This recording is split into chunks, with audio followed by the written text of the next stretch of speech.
ಎಲ್ಲರಿಗೂ ಜೈ ಭೀಮ್ ನಮನಗಳು. ಅಂಬೇಡ್ಕರ್ ಓದು ಸರಣಿ 31ಕ್ಕೆ ಸ್ವಾಗತ. ಶಿವಮೊಗ್ಗ ಜಿಲ್ಲೆ ಸಾಗರ ತಾಲೂಕಿನ ಕುಗ್ವೆ ಗ್ರಾಮದ ಹರ್ಷಕುಮಾರ್ ಸಮಕಾಲೀನ ವಿದ್ಯಮಾನಗಳಿಗೆ ತೀಕ್ಷ್ಣವಾಗಿ ಪ್ರತಿಕ್ರಿಯಿಸುತ್ತಾರೆ. ದಿಟ್ಟ ಪತ್ರಕರ್ತ, NDTV ಪ್ರೈಮ್ ಟೈಮ್ ಖ್ಯಾತಿಯ ರವೀಶ್ ಕುಮಾರ್ ಅವರ ದ ಫ್ರೀ ವಾಯ್ಸ್ ಕೃತಿಯನ್ನು ಮಾತಿಗೆ ಏನು ಕಡಿಮೆ ಅಂತ ಕನ್ನಡಕ್ಕೆ ಅನುವಾದಿಸಿದ್ದಾರೆ. ಅಹರ್ನಿಶಿ ಪ್ರಕಾಶನ ಅದನ್ನ ಪ್ರಕಟಿಸಿದೆ. ಮಾಂಗಾರುಡಿ ಸಮುದಾಯದ ಬಗ್ಗೆ ತುಂಬ ಅತ್ಯುತ್ತಮವಾದ ಸಂಶೋಧನಾ ಗ್ರಂಥ ಪ್ರಕಟಿಸಿದ್ದಾರೆ.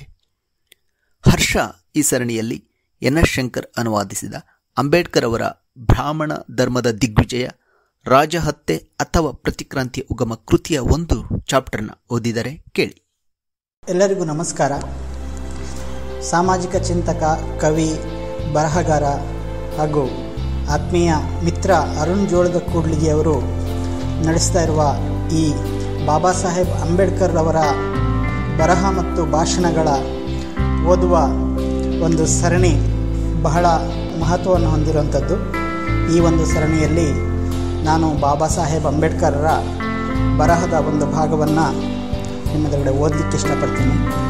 ನಾನು ಓದ್ತಾ ಇರತಕ್ಕಂಥ ಈ ಭಾಗ ಬ್ರಾಹ್ಮಣ ಧರ್ಮದ ದಿಗ್ವಿಜಯ, ರಾಜಹತ್ಯೆ ಅಥವಾ ಪ್ರತಿಕ್ರಾಂತಿಯ ಉಗಮ ಅನ್ನುವ ಒಂದು ಕೃತಿಯಿಂದ ಆಯ್ದ ಭಾಗವನ್ನು ಓದ್ತಾ ಇದ್ದೀನಿ. ಈ ಒಂದು ಕೃತಿಯನ್ನು ಸಾಮಾಜಿಕ ಚಿಂತಕರಾದಂತಹ NS ಶಂಕರ್ ಅವರು ಅನುವಾದ ಮಾಡಿದ್ದಾರೆ. ಹಾಗೂ ಇದನ್ನು ಆದಿಮ ಪ್ರಕಾಶನ, ಶಿವಗಂಗೆ, ಮಡೇರಹಳ್ಳಿ ಅಂಚೆ, ಕೋಲಾರ ಇವರು ಪ್ರಕಟಣೆ ಮಾಡಿದ್ದಾರೆ. ನಾನೀಗ ಈ ಒಂದು ಕೃತಿಯ ಒಂದು ಆಯ್ದ ಭಾಗವನ್ನು ಓದ್ತಾ ಇದ್ದೀನಿ. ಅದು ಅಂದರೆ ಬೌದ್ಧ ಧರ್ಮ ಆಗ ಚಾಲ್ತಿಯಲ್ಲಿದ್ದ ಅನೇಕ ಧರ್ಮಗಳಲ್ಲಿ ತಾನೂ ಮತ್ತೊಂದಾಗಿ ಉಳಿಯಲಿಲ್ಲ. ಅಶೋಕ ಅದನ್ನು ರಾಜಧರ್ಮವಾಗಿ ಮಾಡಿದ. ಬ್ರಾಹ್ಮಣ ಧರ್ಮಕ್ಕೆ ಒದಗಿದ ಬಹುದೊಡ್ಡ ಆಘಾತ ಇದೆ. ಅಶೋಕ ಸಾಮ್ರಾಜ್ಯದಲ್ಲಿ ಬ್ರಾಹ್ಮಣರು ಎಲ್ಲ ರಾಜಾಶ್ರಯ ಕಳೆದುಕೊಂಡು ಎರಡನೆಯ ಅಧೀನ ಸ್ಥಾನಕ್ಕೆ ತಳ್ಳಲ್ಪಟ್ಟರು. ಹಾಗೆ ನೋಡಿದರೆ ಬ್ರಾಹ್ಮಣ ಧರ್ಮದ ಜೀವಾಳವಾದ ಎಲ್ಲ ಬಗೆಯ ಪ್ರಾಣಿ ಬಲಿಯ ಯಜ್ಞಗಳನ್ನು ಅಶೋಕ ನಿಷೇಧಿಸಿದ ಸರಳ ಕಾರಣಕ್ಕೆ ಅದು ದಮನಗೊಂಡಿತು ಎಂದು ಹೇಳಬಹುದು. ಬ್ರಾಹ್ಮಣರು ರಾಜಾಶ್ರಯ ಮಾತ್ರವಲ್ಲದೆ ಯಜ್ಞಗಳನ್ನು ಮಾಡಿ ಪಡೆಯುತ್ತಿದ್ದ ದೊಡ್ಡ ಪ್ರಮಾಣದ ದಕ್ಷಿಣೆಯ ಜೀವನಾಧಾರವನ್ನು ಕಳೆದುಕೊಂಡಿದ್ದರಿಂದ ಅವರಿಗೆ ವೃತ್ತಿನಷ್ಟವೂ ಆದಂತಾಯಿತು. ಹಾಗಾಗಿ ಬ್ರಾಹ್ಮಣರು ಮೌರ್ಯ ಸಾಮ್ರಾಜ್ಯವಿದ್ದ 140 ವರ್ಷಗಳ ಕಾಲ ದಮನಕ್ಕೊಳಗಾದ ನಿಮ್ನ ವರ್ಗವಾಗಿ ಜೀವಿಸಿದರು. ಈ ಮಾತಿಗೆ ಇರುವ ಅಡಿಟಿಪ್ಪಣಿ ಹೀಗಿದೆ. ಮನುಸ್ಮೃತಿಯಲ್ಲಿ ಮನು ಬ್ರಾಹ್ಮಣರಿಗಾಗಿ ಕೇಳುವ ಸವಲತ್ತುಗಳಲ್ಲೇ ಮೌರ್ಯ ಆಳ್ವಿಕೆಯಲ್ಲಿ ಬ್ರಾಹ್ಮಣರಿಗಿದ್ದ ಕೀಳರಿಮೆ ವ್ಯಕ್ತವಾಗುತ್ತದೆ. ಅವರು ದಮನಿತ ವರ್ಗವಾಗಿ ಜೀವಿಸಿದ್ದೇ ಅವರ ಈ ಕೀಳರಿಮೆಗೆ ಕಾರಣವಿರಬೇಕು. ಹಾಗಾಗಿಯೇ ತೀವ್ರ ಸಂಕಷ್ಟವಿದ್ದ ಬ್ರಾಹ್ಮಣರಿಗೆ ಬೌದ್ಧ ರಾಜ್ಯದ ವಿರುದ್ಧ ಬಂಡಾಯವೇಳುವುದೊಂದೇ ತಮ್ಮ ಉಳಿವಿನ ಮಾರ್ಗವಾಗಿತ್ತು. ಮತ್ತು ಮೌರ್ಯರ ಆಳ್ವಿಕೆಯ ವಿರುದ್ಧ ಪುಷ್ಯಮಿತ್ರನೇಕೆ ದಂಗೆಯ ಧ್ವಜ ಎತ್ತಿದನೆಂಬುದಕ್ಕೂ ವಿಶೇಷ ಕಾರಣವಿದೆ. ಪುಷ್ಯಮಿತ್ರ ಶುಂಗಗೋತ್ರದವನು. ಶುಂಗರು ಸಾಮವೇದಿ ಬ್ರಾಹ್ಮಣರಾಗಿದ್ದರು. ಇದಕ್ಕೆ ಅಡಿಟಿಪ್ಪಣಿ ಹರಿಪ್ರಸಾದ್ ಶಾಸ್ತ್ರಿ, ಬುದ್ಧಿಸ್ಟಿಕ್ ಸ್ಟಡೀಸ್, ಅಧ್ಯಾಯ 34, ಪುಟ 819. ಅವರಿಗೆ ಪ್ರಾಣಿ ಬಲಿ ಹಾಗೂ ಸೋಮಯಜ್ಞಗಳಲ್ಲಿ ನಂಬಿಕೆ.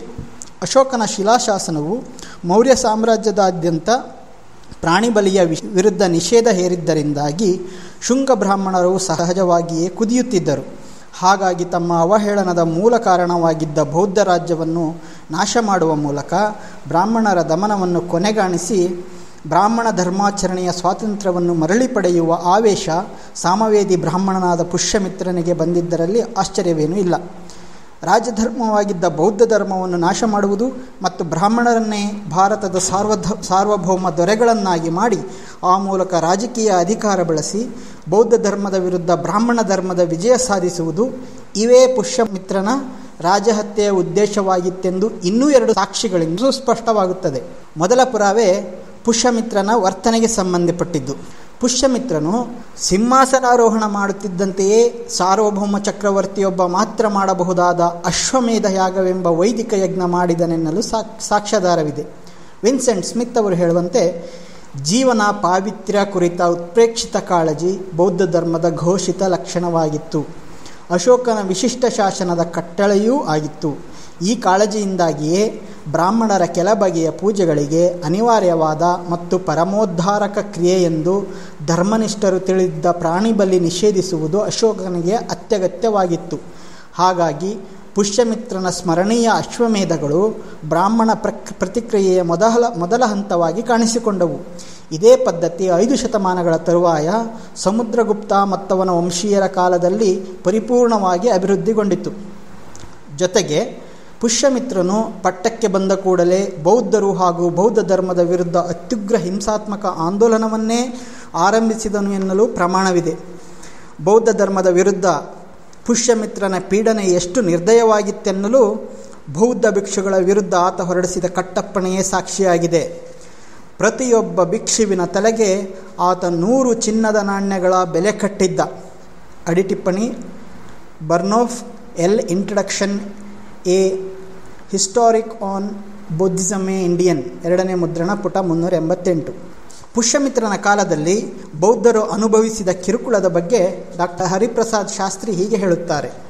ಕಂದಾಚಾರಿಗಳು ಧರ್ಮಾಂಧರೂ ಆಗಿದ್ದ ಶುಂಗರ ಸಾಮ್ರಾಜ್ಯಶಾಹಿ ಪ್ರಭುತ್ವದಲ್ಲಿ ಬೌದ್ಧರು ಅನುಭವಿಸಿದ ಸ್ಥಿತಿಯನ್ನು ವಿವರಿಸುವುದಕ್ಕಿಂತ ಊಹಿಸುವುದು ಸುಲಭ. ಅನೇಕ ಬೌದ್ಧರು ಈಗಲೂ ಶಾಪವಿಲ್ಲದೆ ಪುಷ್ಯಮಿತ್ರನ ಹೆಸರು ತೆಗೆಯುವುದಿಲ್ಲವೆಂದು ಚೀನಿ ಮೂಲಗಳಿಂದ ತಿಳಿದುಬರುತ್ತದೆ. ಅಡಿಟಿಪ್ಪಣಿ ಬುದ್ಧಿಸ್ಟಿಕ್ ಸ್ಟಡೀಸ್, ಸಂಪುಟ 8, ಅಧ್ಯಾಯ 34, ಪುಟ 820. ಪುಷ್ಯಮಿತ್ರನದು ರಾಜಕೀಯ ಕ್ರಾಂತಿ ಮಾತ್ರವಾಗಿದ್ದರೆ ಗಜನಿ ಮಹಮ್ಮದನು ಹಿಂದೂ ಧರ್ಮದ ವಿರುದ್ಧ ನಡೆಸಿದಂತಹ ಅತ್ಯಾಚಾರವನ್ನೇ ಈತ ಬೌದ್ಧ ಧರ್ಮದ ವಿರುದ್ಧ ಯೋಜಿಸುವ ಅಗತ್ಯವಿರಲಿಲ್ಲ. ಪುಷ್ಯಮಿತ್ರನ ಧ್ಯೇಯ ಬೌದ್ಧ ಧರ್ಮವನ್ನು ಉಚ್ಚಾಟಿಸಿ ಅದರ ಜಾಗದಲ್ಲಿ ಬ್ರಾಹ್ಮಣ ಧರ್ಮವನ್ನು ಸ್ಥಾಪಿಸುವುದೇ ಆಗಿತ್ತೆನ್ನಲು ಇದೂ ಒಂದು ಸಾಂದರ್ಭಿಕ ಪುರಾವೆಯಾಗಿದೆ. ಮೌರ್ಯರ ವಿರುದ್ಧ ಪುಷ್ಯಮಿತ್ರನ ಕ್ರಾಂತಿಯ ಮೂಲ ಸ್ಫೂರ್ತಿ ಹಾಗೂ ಉದ್ದೇಶ ಬೌದ್ಧ ಧರ್ಮವನ್ನು ನಾಶ ಮಾಡಿ ಬ್ರಾಹ್ಮಣ ಧರ್ಮವನ್ನು ಸ್ಥಾಪಿಸುವುದೇ ಆಗಿತ್ತೆನ್ನಲು ಇನ್ನೊಂದು ರುಜುವಾತು ಆತ ಮನುಸ್ಮೃತಿಯನ್ನೇ ಕಾನೂನು ಸಂಹಿತೆಯಾಗಿ ಜಾರಿಗೊಳಿಸಿದ್ದು. ಮನುಸ್ಮೃತಿ ದೈವ ಮೂಲದಿಂದ ಹೇಳಿಕೊಳ್ಳಲಾಗಿದೆ. ಸ್ವಯಂಭೂನಿಂದ ಅಂದರೆ ಸೃಷ್ಟಿಕರ್ತನಿಂದ ಅದನ್ನು ಕೇಳಿದ ಮನುವೇ ಮನುಷ್ಯನಿಗೆ ಬೋಧಿಸಿದನೆಂದು ಹೇಳಿಕೊಳ್ಳುತ್ತಾರೆ. ಮನುಸ್ಮೃತಿಯೇ ಹೀಗೆ ಘೋಷಿಸುತ್ತದೆ. ಆದರೆ ಈ ಹೇಳಿಕೆಯ ಆಧಾರಗಳನ್ನು ಯಾರೂ ಪರೀಕ್ಷಿಸಲು ಮುಂದಾಗದಿರುವುದೇ ಆಶ್ಚರ್ಯ. ಪರಿಣಾಮವಾಗಿ ಭಾರತದ ಚರಿತ್ರೆಯಲ್ಲಿ ಮನುಸ್ಮೃತಿಯ ಮಹತ್ವ ಹಾಗೂ ಸ್ಥಾನಮಾನಗಳನ್ನು ಮನಗಾಣುವಲ್ಲಿ ಸಂಪೂರ್ಣ ವಿಫಲರಾಗಿದ್ದೇವೆ. ಮನುಸ್ಮೃತಿಯು ಹಿಂದೂ ಸಮಾಜ ಕಂಡ ಮಹತ್ತರ ಸಾಮಾಜಿಕ ಕ್ರಾಂತಿಯ ದಾಖಲೆಯಾಗಿದ್ದಾಗಲೂ ಭಾರತೀಯ ಚರಿತ್ರಕಾರರು ಕೂಡ ಅದರ ಮರ್ಮವನ್ನು ಶೋಧಿಸಲು ಹೋಗಿಲ್ಲ. ನಿಜವೆಂದರೆ ಮನುಸ್ಮೃತಿಯನ್ನು ದೈವವೇ ಸೃಷ್ಟಿಸಿತೆಂಬ ಘೋಷಣೆಯೇ ಪೂರ್ಣ ಟಕ್ಕುತನದ್ದು. ಹಾಗಾಗಿ ಆ ಟಕ್ಕ ಹೇಳಿಕೆಯನ್ನು ಅನುಸರಿಸಿದ ನಂಬಿಕೆಗಳು ಅಸಮರ್ಥನೀಯವಾಗಿವೆ ಎಂಬುದರಲ್ಲಿ ಸಂಶಯವಿಲ್ಲ. ಭಾರತದ ಪ್ರಾಚೀನ ಇತಿಹಾಸದಲ್ಲಿ ಮನು ಎಂಬ ಹೆಸರಿಗೆ ತುಂಬ ಮರ್ಯಾದೆ ಇರುವುದರಿಂದ ಈ ಸಂಹಿತೆಗೂ ಈ ಪ್ರಾಚೀನ ಗೌರವ ದಕ್ಕಲೆಂಬ ಉದ್ದೇಶದಿಂದಲೇ ಮನುವಿನ ಹೆಸರನ್ನು ಅದಕ್ಕೆ ಜೋಡಿಸಲಾಯಿತು. ಇದು ಜನರನ್ನು ವಂಚಿಸುವ ಹುನ್ನಾರದ ದಗಾಕೋರತನವೇ ಹೊರತು ಮತ್ತೇನೂ ಅಲ್ಲ. ಪ್ರಾಚೀನ ಪದ್ಧತಿಗಳಿಗನುಗುಣವಾಗಿ ಈ ಸಂಹಿತೆಗೆ ಭೃಗುವಂಶೀಯನು ಕರ್ತನೆಂದು ನಮೂದಿಸಲಾಗಿದೆ. ಅಡಿಟಿಪ್ಪಣಿ ಈ ಅಂಶದ ಬಗ್ಗೆ ಮನು ಮತ್ತು ಯಾಜ್ಞವಲ್ಕರನ್ನು ಕುರಿತ ಜಯಸ್ವಾಲ್ ಅವರ ಕೃತಿ ನೋಡಿ. ಭೃಗು ರಚಿಸಿದ ಪಾಠ ಮನುಧರ್ಮ ಸಂಹಿತೆ ಎಂಬುದೇ ಈ ಕೃತಿಯ ನಿಜ ಶೀರ್ಷಿಕೆ. ಸಂಹಿತೆಯ ಪ್ರತಿ ಅಧ್ಯಾಯದ ಕೊನೆಯಲ್ಲೂ ಭೃಗುವಿನ ಹೆಸರು ಬರುತ್ತದೆ. ಇದರಿಂದ ನಮಗೆ ಸಂಹಿತೆಯ ರಚನಾಕಾರನ ವಂಶ ಗೊತ್ತಾದಂತಾಯಿತು. ಆದರೆ ಕೃತಿಯಲ್ಲಿ ಕರ್ತೃವಿನ ನಾಮಧೇಯವನ್ನು ಬಹಿರಂಗಪಡಿಸಿಲ್ಲ. ಹಾಗೆಂದ ಮಾತ್ರಕ್ಕೆ ಆ ಹೆಸರು ರಹಸ್ಯವಾಗಿತ್ತೆಂದೇನೂ ಅಲ್ಲ. ಮನುಸ್ಮೃತಿಯ ಕೃತಿಕಾರ ಯಾರೆಂದು ಆ ಕಾಲದ ಅನೇಕರಿಗೆ ತಿಳಿದಿತ್ತು. ಕ್ರಿಸ್ತಶಕ 4ನೇ ಶತಮಾನದಲ್ಲಿ ನಾರದ ಸ್ಮೃತಿ ರಚಿಸಿದವನಿಗೂ ಕರ್ತೃವಿನ ಹೆಸರು ಗೊತ್ತಿದ್ದು ಅದನ್ನು ಆತನೇ ಬಯಲು ಮಾಡಿದ್ದಾನೆ. ನಾರದನ ಪ್ರಕಾರ ಮನುಸ್ಮೃತಿಯನ್ನು ರಚಿಸಿದವನ ಹೆಸರು ಸುಮತಿ ಭಾರ್ಗವ. ಸುಮತಿ ಭಾರ್ಗವ ಎಂಬುದು ಕಾಲ್ಪನಿಕ ಹೆಸರಾಗಿರದೆ ಚಾರಿತ್ರಿಕ ವ್ಯಕ್ತಿಯೊಬ್ಬನದೇ ಹೆಸರಾಗಿರಬೇಕು. ಯಾಕೆಂದರೆ ಮನುಸ್ಮೃತಿಯ ಮುಖ್ಯ ವ್ಯಾಖ್ಯಾನಕಾರನಾದ ಮೇಧಾತಿಥೆ ಕೂಡ ಒಬ್ಬ ವ್ಯಕ್ತಿ ಎಂದಿದ್ದಾನೆ. ಇದಕ್ಕೆ ಅಡಿಟಿಪ್ಪಣಿ ಮನು ಕುರಿತ ವ್ಯಾಖ್ಯಾನ 1.1. ಆದ್ದರಿಂದ ಮನು ಎಂಬುದು ಮನುಸ್ಮೃತಿ ರಚನಾಕಾರನಾದ ಸುಮತಿ ಭಾರ್ಗವ ಕೊಟ್ಟುಕೊಂಡ ಸುಳ್ಳು ಹೆಸರು. ಈ ಸುಮತಿ ಭಾರ್ಗವನೆಂಬುವವನು ಸಂಹಿತೆಯನ್ನು ರಚಿಸಿದ್ದು ಯಾವಾಗ? ಅದರ ರಚನೆಯ ಕಾಲವನ್ನು ಕರಾರುವಕ್ಕಾಗಿ ಹೇಳುವುದು ಸಾಧ್ಯವಿಲ್ಲವಾದರೂ ಸಂಭವನೀಯ ಊಹೆ ಮಾಡಬಹುದು. ಕೆಲವು ಪ್ರಶ್ನಾತೀತ ವಿದ್ವಾಂಸರ ಪ್ರಕಾರ ಸುಮತಿ ಭಾರ್ಗವನು ಉದ್ದೇಶಪೂರ್ವಕವಾಗಿ ಮನುಸ್ಮೃತಿ ಎಂದು ಕರೆಸಿಕೊಂಡ ಈ ಸಮಿತಿಯನ್ನು ಕ್ರಿಸ್ತಪೂರ್ವ 170ರಿಂದ 150ರವರೆಗಿನ ಅವಧಿಯಲ್ಲಿ ರಚಿಸಿರಬೇಕು. ಈಗ ಪುಷ್ಯಮಿತ್ರನ ಬ್ರಾಹ್ಮಣ ಕ್ರಾಂತಿ ಕ್ರಿಸ್ತಪೂರ್ವ 185ರಲ್ಲಿ ಜರುಗಿತೆಂಬುದನ್ನು ಮನಸ್ಸಿಟ್ಟುಕೊಂಡರೆ ಮೌರ್ಯರ ಬೌದ್ಧ ಸಾಮ್ರಾಜ್ಯದ ವಿರುದ್ಧ ಜರುಗಿದ ಬ್ರಾಹ್ಮಣ ಕ್ರಾಂತಿಯ ತತ್ವಗಳನ್ನು ಅಡಕವಾಗಿಸಿಕೊಂಡ ಮನುಸ್ಮೃತಿಯನ್ನೂ ಆತನೇ ಜಾರಿಗೊಳಿಸಿದನೆಂಬುದರಲ್ಲಿ ಅನುಮಾನ ಉಳಿಯುವುದಿಲ್ಲ. ಮನುಸ್ಮೃತಿಗೆ ಸಂಬಂಧಪಟ್ಟ ಈ ಕೆಳಗಿನ ವೈಶಿಷ್ಟ್ಯಗಳನ್ನು ಗಮನಿಸಿದರೆ ಮನುಸ್ಮೃತಿಯು ಬ್ರಾಹ್ಮಣ ಧರ್ಮದ ಆಧಾರ ಸ್ತಂಭವಾಗಿದ್ದು ಪುಷ್ಯಮಿತ್ರನ ಕ್ರಾಂತಿ ಕೇವಲ ವ್ಯಕ್ತಿಗತ ಸಾಹಸವಾಗಿರಲಿಲ್ಲ ಎಂಬುದಕ್ಕೂ ಪುರಾವೆಯಾಗಿ ಒದಗಿಬರುತ್ತದೆ. ಮೊದಲನೆಯದಾಗಿ ಮನುಸ್ಮೃತಿಯು ಪುಷ್ಯಮಿತ್ರನ ಆಳ್ವಿಕೆಯಲ್ಲಿ ಜಾರಿಗೊಂಡ ಹೊಸ ಶಾಸನ ಸಂಹಿತೆ ಎಂಬುದು ಗಮನಾರ್ಹ. ಮುಂಚೆ ಮಾನವ ಧರ್ಮಸೂತ್ರ ಎಂಬ ಸಂಹಿತೆಯೊಂದಿದ್ದು ಮನುಸ್ಮೃತಿ ಈ ಹಳೆಯ ಮಾನವ ಧರ್ಮಸೂತ್ರದ್ದೇ ಹೊಸ ರೂಪ ಎಂಬುದೊಂದು ದೃಷ್ಟಿ ಚಾಲ್ತಿಯಲ್ಲಿತ್ತು. ಆದರೆ ಅಂಥ ಯಾವ ಕೃತಿಯ ಸುಳಿವೂ ಸಿಕ್ಕಿಲ್ಲವಾದ್ದರಿಂದ ಆ ದೃಷ್ಟಿಕೋನವನ್ನು ಕೈಬಿಡಲಾಗಿದೆ. ಈಗಿನ ಮನುಸ್ಮೃತಿಗೆ ಮುಂಚೆ 2 ಕೃತಿಗಳು ಅಸ್ತಿತ್ವದಲ್ಲಿದ್ದವು. ಒಂದರ ಹೆಸರು ಮಾನವ ಅರ್ಥಶಾಸ್ತ್ರ ಅಥವಾ ಮಾನವ ರಾಜಶಾಸ್ತ್ರ ಅಥವಾ ಮಾನವ ರಾಜಧರ್ಮಶಾಸ್ತ್ರ, ಇನ್ನೊಂದು ಮಾನವ ಗ್ರಹ್ಯ ಸೂತ್ರ. ಇವುಗಳೊಂದಿಗೆ ವಿದ್ವಾಂಸರು ಮನುಸ್ಮೃತಿಯನ್ನು ಹೋಲಿಸಿ ನೋಡಿದ್ದಾರೆ. ಮುಖ್ಯ ಅಂಶಗಳಲ್ಲಿ ಒಂದಕ್ಕೂ ಇನ್ನೊಂದಕ್ಕೂ ತಾಳೆಯಿಲ್ಲ ಎನ್ನುವುದಷ್ಟೇ ಅಲ್ಲ, ಪರಸ್ಪರ ತದ್ವಿರುದ್ಧವೇ ಕಂಡುಬಂದಿರುವುದರಿಂದಾಗಿ ಮನುಸ್ಮೃತಿಯು ಹೊಸ ಸಾಮ್ರಾಜ್ಯದ ಹೊಸ ಶಾಸನವಾಗಿತ್ತೆಂಬುದೇ ನಿಶ್ಚಯ. ಪುಷ್ಯಮಿತ್ರನ ಹೊಸ ಸಾಮ್ರಾಜ್ಯ ಬುದ್ಧ ವಿರೋಧಿಯಾಗಿತ್ತೆನ್ನುವುದನ್ನು ಬೌದ್ಧರು ಹಾಗೂ ಬೌದ್ಧ ಧರ್ಮದ ವಿರುದ್ಧ ಮನುಸ್ಮೃತಿಯಲ್ಲಿ ಕಂಡುಬರುವ ಬಹಿರಂಗ ಸೂತ್ರಗಳು ಎತ್ತಿ ತೋರುತ್ತವೆ. ಮನುಸ್ಮೃತಿಯ ಈ ಕೆಳಗಿನ ಸೂತ್ರಗಳನ್ನು ಗಮನಿಸಿ. 9:225 ಪಾಷಂಡಿಗಳನ್ನು ರಾಜನು ತನ್ನ ದೇಶದಿಂದ ಹೊರಹಾಕಬೇಕು. 9:226 ಇವರು ಯಥಾರ್ಥ ಕಳ್ಳರಲ್ಲದಿದ್ದರೂ ರಾಜ್ಯದಲ್ಲಿದ್ದರೆ ನಿತ್ಯವೂ ತಮ್ಮ ವಿಕರ್ಮ ಕ್ರಿಯೆಯಿಂದ ಪ್ರಜೆಗಳನ್ನು ಪೀಡಿಸುತ್ತಾರೆ. 5:29 ಜಾತಿ ಸಂಕರದಿಂದ ಬ್ರಾಕೆಟಲ್ಲಿ ವ್ರತ ಹುಟ್ಟಿದ ವಿಧಿಗಳನ್ನು ಅಲಕ್ಷಿಸಿದವರಿಗೆ, ವೇದ ವಿರೋಧಿ ವಿರಕ್ತರಿಗೆ ಹಾಗೂ ಆತ್ಮಹತ್ಯೆ ಮಾಡಿಕೊಂಡವರಿಗೆ ಜಲತರ್ಪಣ ಮಾಡಬಾರದು. 5:90 ವೇದ ವಿರೋಧಿಗಳನ್ನು ಆಶ್ರಯಿಸಿದ ಹೆಂಗಸರಿಗೆ ಜಲತರ್ಪಣ ಮಾಡಬಾರದು. 4:30 ಪಾಷಂಡಿಗಳು ತರ್ಕವಾದಿಗಳನ್ನು ಗೃಹಸ್ಥನು ಗೌರವಾದರಗಳಿಂದ ಮಾತನಾಡಿಸಬಾರದು. 12:95 ವೇದ ಬಾಹಿರ ಸ್ಮೃತಿಗಳು ವಾದವಿವಾದಗಳು ನಿಷ್ಫಲವಾದವು, ಯಾಕೆಂದರೆ ಅವು ತಮೋನಿಷ್ಠ ಅಂದರೆ ತಾಮಸವಾಗಿವೆ. 12:96 ನಿಷ್ಫಲವೂ ಅಸತ್ಯವೂ ಆದ ಈ ವೇದ ವಿರೋಧಿ ಸಿದ್ಧಾಂತಗಳು ಸನಾತನವಲ್ಲದ್ದರಿಂದ ಹುಟ್ಟಿ ಹಾಗೆಯೇ ನಶಿಸಿ ಹೋಗುತ್ತವೆ. ಮನು ವಿಧಿಸುವಂತೆ ಹೊಸ ರಾಜನು ತನ್ನ ರಾಜ್ಯದಿಂದಲೇ ಓಡಿಸಬೇಕಾದ ಮತ್ತು ಈ ಜೀವಿತದಲ್ಲಾಗಲಿ ಮರಣಾನಂತರದಲ್ಲಾಗಲಿ ಗೃಹಸ್ಥರು ಗೌರವಿಸಬಾರದ ಪಾಷಂಡಿಗಳಾದರೂ, ಅಂದರೆ ವೇದ ವಿರೋಧಿಗಳು ಯಾರು? ವೇದ ಬಾಹಿರವಾದ, ಸನಾತನವಲ್ಲದ, ನಿಷ್ಫಲವಾದ, ನಶಿಸಲೇಬೇಕಾದ ಈ ತಮೋನಿಷ್ಠ ಸಿದ್ಧಾಂತವಾದರೂ ಯಾವುದು? ಮನುವಿನ ಪ್ರಕಾರ ಪಾಷಂಡಿ ಎಂದರೆ ಬೌದ್ಧನೇ ಮತ್ತು ವೇದ ಬಾಹಿರವಾದ ಈಚಿನ ನಿಷ್ಫಲ ಸಿದ್ಧಾಂತ ಬೌದ್ಧ ಧರ್ಮವೇ ಎನ್ನುವುದರಲ್ಲಿ ಶಂಕೆಯಿಲ್ಲ. ಮನುಸ್ಮೃತಿಯ ಇನ್ನೊಬ್ಬ ಭಾಷ್ಯಕಾರನಾದ ಕಲ್ಲೂಕ ಭಟ್ಟನು ಮನುಸ್ಮೃತಿಯ ಈ ಶ್ಲೋಕಗಳಲ್ಲಿ ಬರುವ ಪಾಷಂಡಿಯ ಉಲ್ಲೇಖ ಬೌದ್ಧರು ಹಾಗೂ ಬೌದ್ಧ ಧರ್ಮವನ್ನೇ ಕುರಿತದ್ದೆಂದು ಸ್ಪಷ್ಟವಾಗಿಯೇ ಹೇಳಿದ್ದಾನೆ. ಇನ್ನು 3ನೇ ಸಾಂದರ್ಭಿಕ ಸಾಕ್ಷ್ಯ ಮನುಸ್ಮೃತಿಯಲ್ಲಿ ಬ್ರಾಹ್ಮಣರಿಗೆ ಕೊಟ್ಟ ಸ್ಥಾನಮಾನ. ಮನುವಿನ ಈ ಕೆಳಗಿನ ಸೂಕ್ತಿಗಳನ್ನು ಗಮನಿಸಿ. 1:93 ಬ್ರಹ್ಮನ ಮುಖದಿಂದ ಬಂದವನಾದ್ದರಿಂದ, ಜ್ಯೇಷ್ಠನಾದ್ದರಿಂದ ಮತ್ತು ವೇದವನ್ನು ಹೊಂದಿದವನಾದ್ದರಿಂದ ಬ್ರಾಹ್ಮಣನೇ ಈ ಸೃಷ್ಟಿಯ ಪ್ರಭು. 1:96 ಸರ್ವಭೂತಗಳಲ್ಲಿ ಪ್ರಾಣಿಗಳು ಶ್ರೇಷ್ಠ, ಪ್ರಾಣಿಗಳಲ್ಲಿ ಬುದ್ಧಿವಂತ ಪ್ರಾಣಿಗಳು ಶ್ರೇಷ್ಠ, ಅದರಲ್ಲೂ ಮನುಷ್ಯರು ಶ್ರೇಷ್ಠ, ಮನುಷ್ಯರಲ್ಲೂ ಬ್ರಾಹ್ಮಣರೇ ಶ್ರೇಷ್ಠ.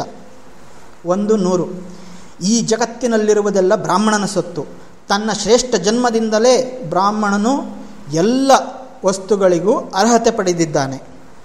1:101 ಬ್ರಾಹ್ಮಣನು ತನ್ನ ಊಟವನ್ನೇ ಮಾಡುತ್ತಾನೆ, ತನ್ನ ವಸ್ತುವನ್ನೇ ಉಡುತ್ತಾನೆ, ತನ್ನ ದಾನವನ್ನೇ ಮಾಡುತ್ತಾನೆ, ಇತರರು ಬ್ರಾಹ್ಮಣನ ಔದಾರ್ಯದಲ್ಲಿ ಬದುಕುತ್ತಾರೆ.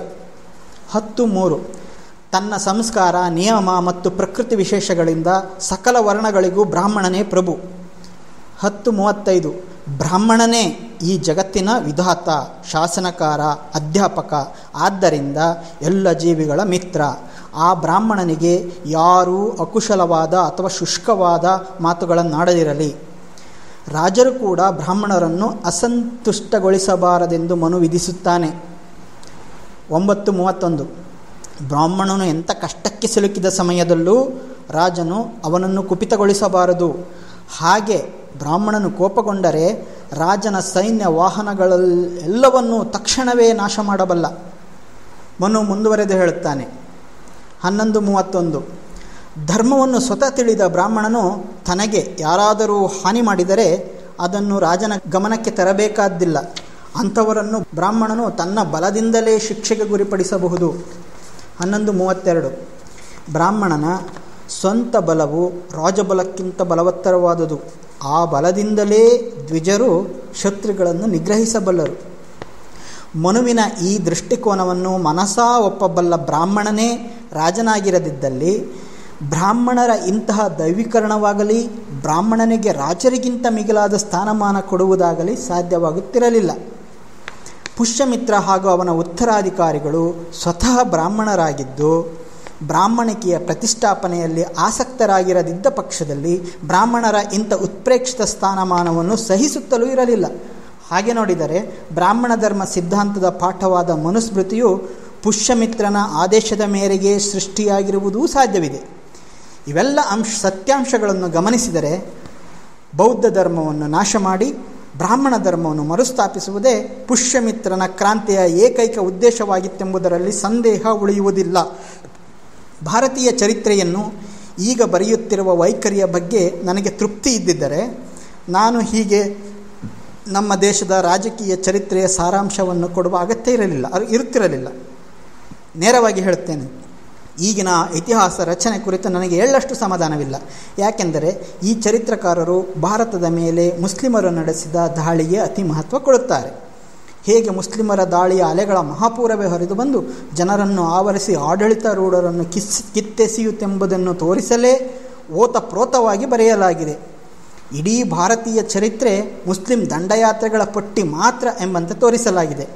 ಆದರೆ ಎಂಥ ಸಂಕುಚಿತ ದೃಷ್ಟಿಯಿಂದ ನೋಡಿದಾಗಲೂ ಅಧ್ಯಯನ ಯೋಗ್ಯವಾದದ್ದು ಮುಸ್ಲಿಂ ಆಕ್ರಮಣವೊಂದೇ ಅಲ್ಲ ಎಂಬುದು ಸ್ಪಷ್ಟವಾಗುತ್ತದೆ. ಇದರಷ್ಟೇ ಅಥವಾ ಇದಕ್ಕಿಂತ ಮುಖ್ಯವಾದ ಬೇರೆ ದಾಳಿಗಳು ಈ ನೆಲದಲ್ಲಿ ನಡೆದಿವೆ.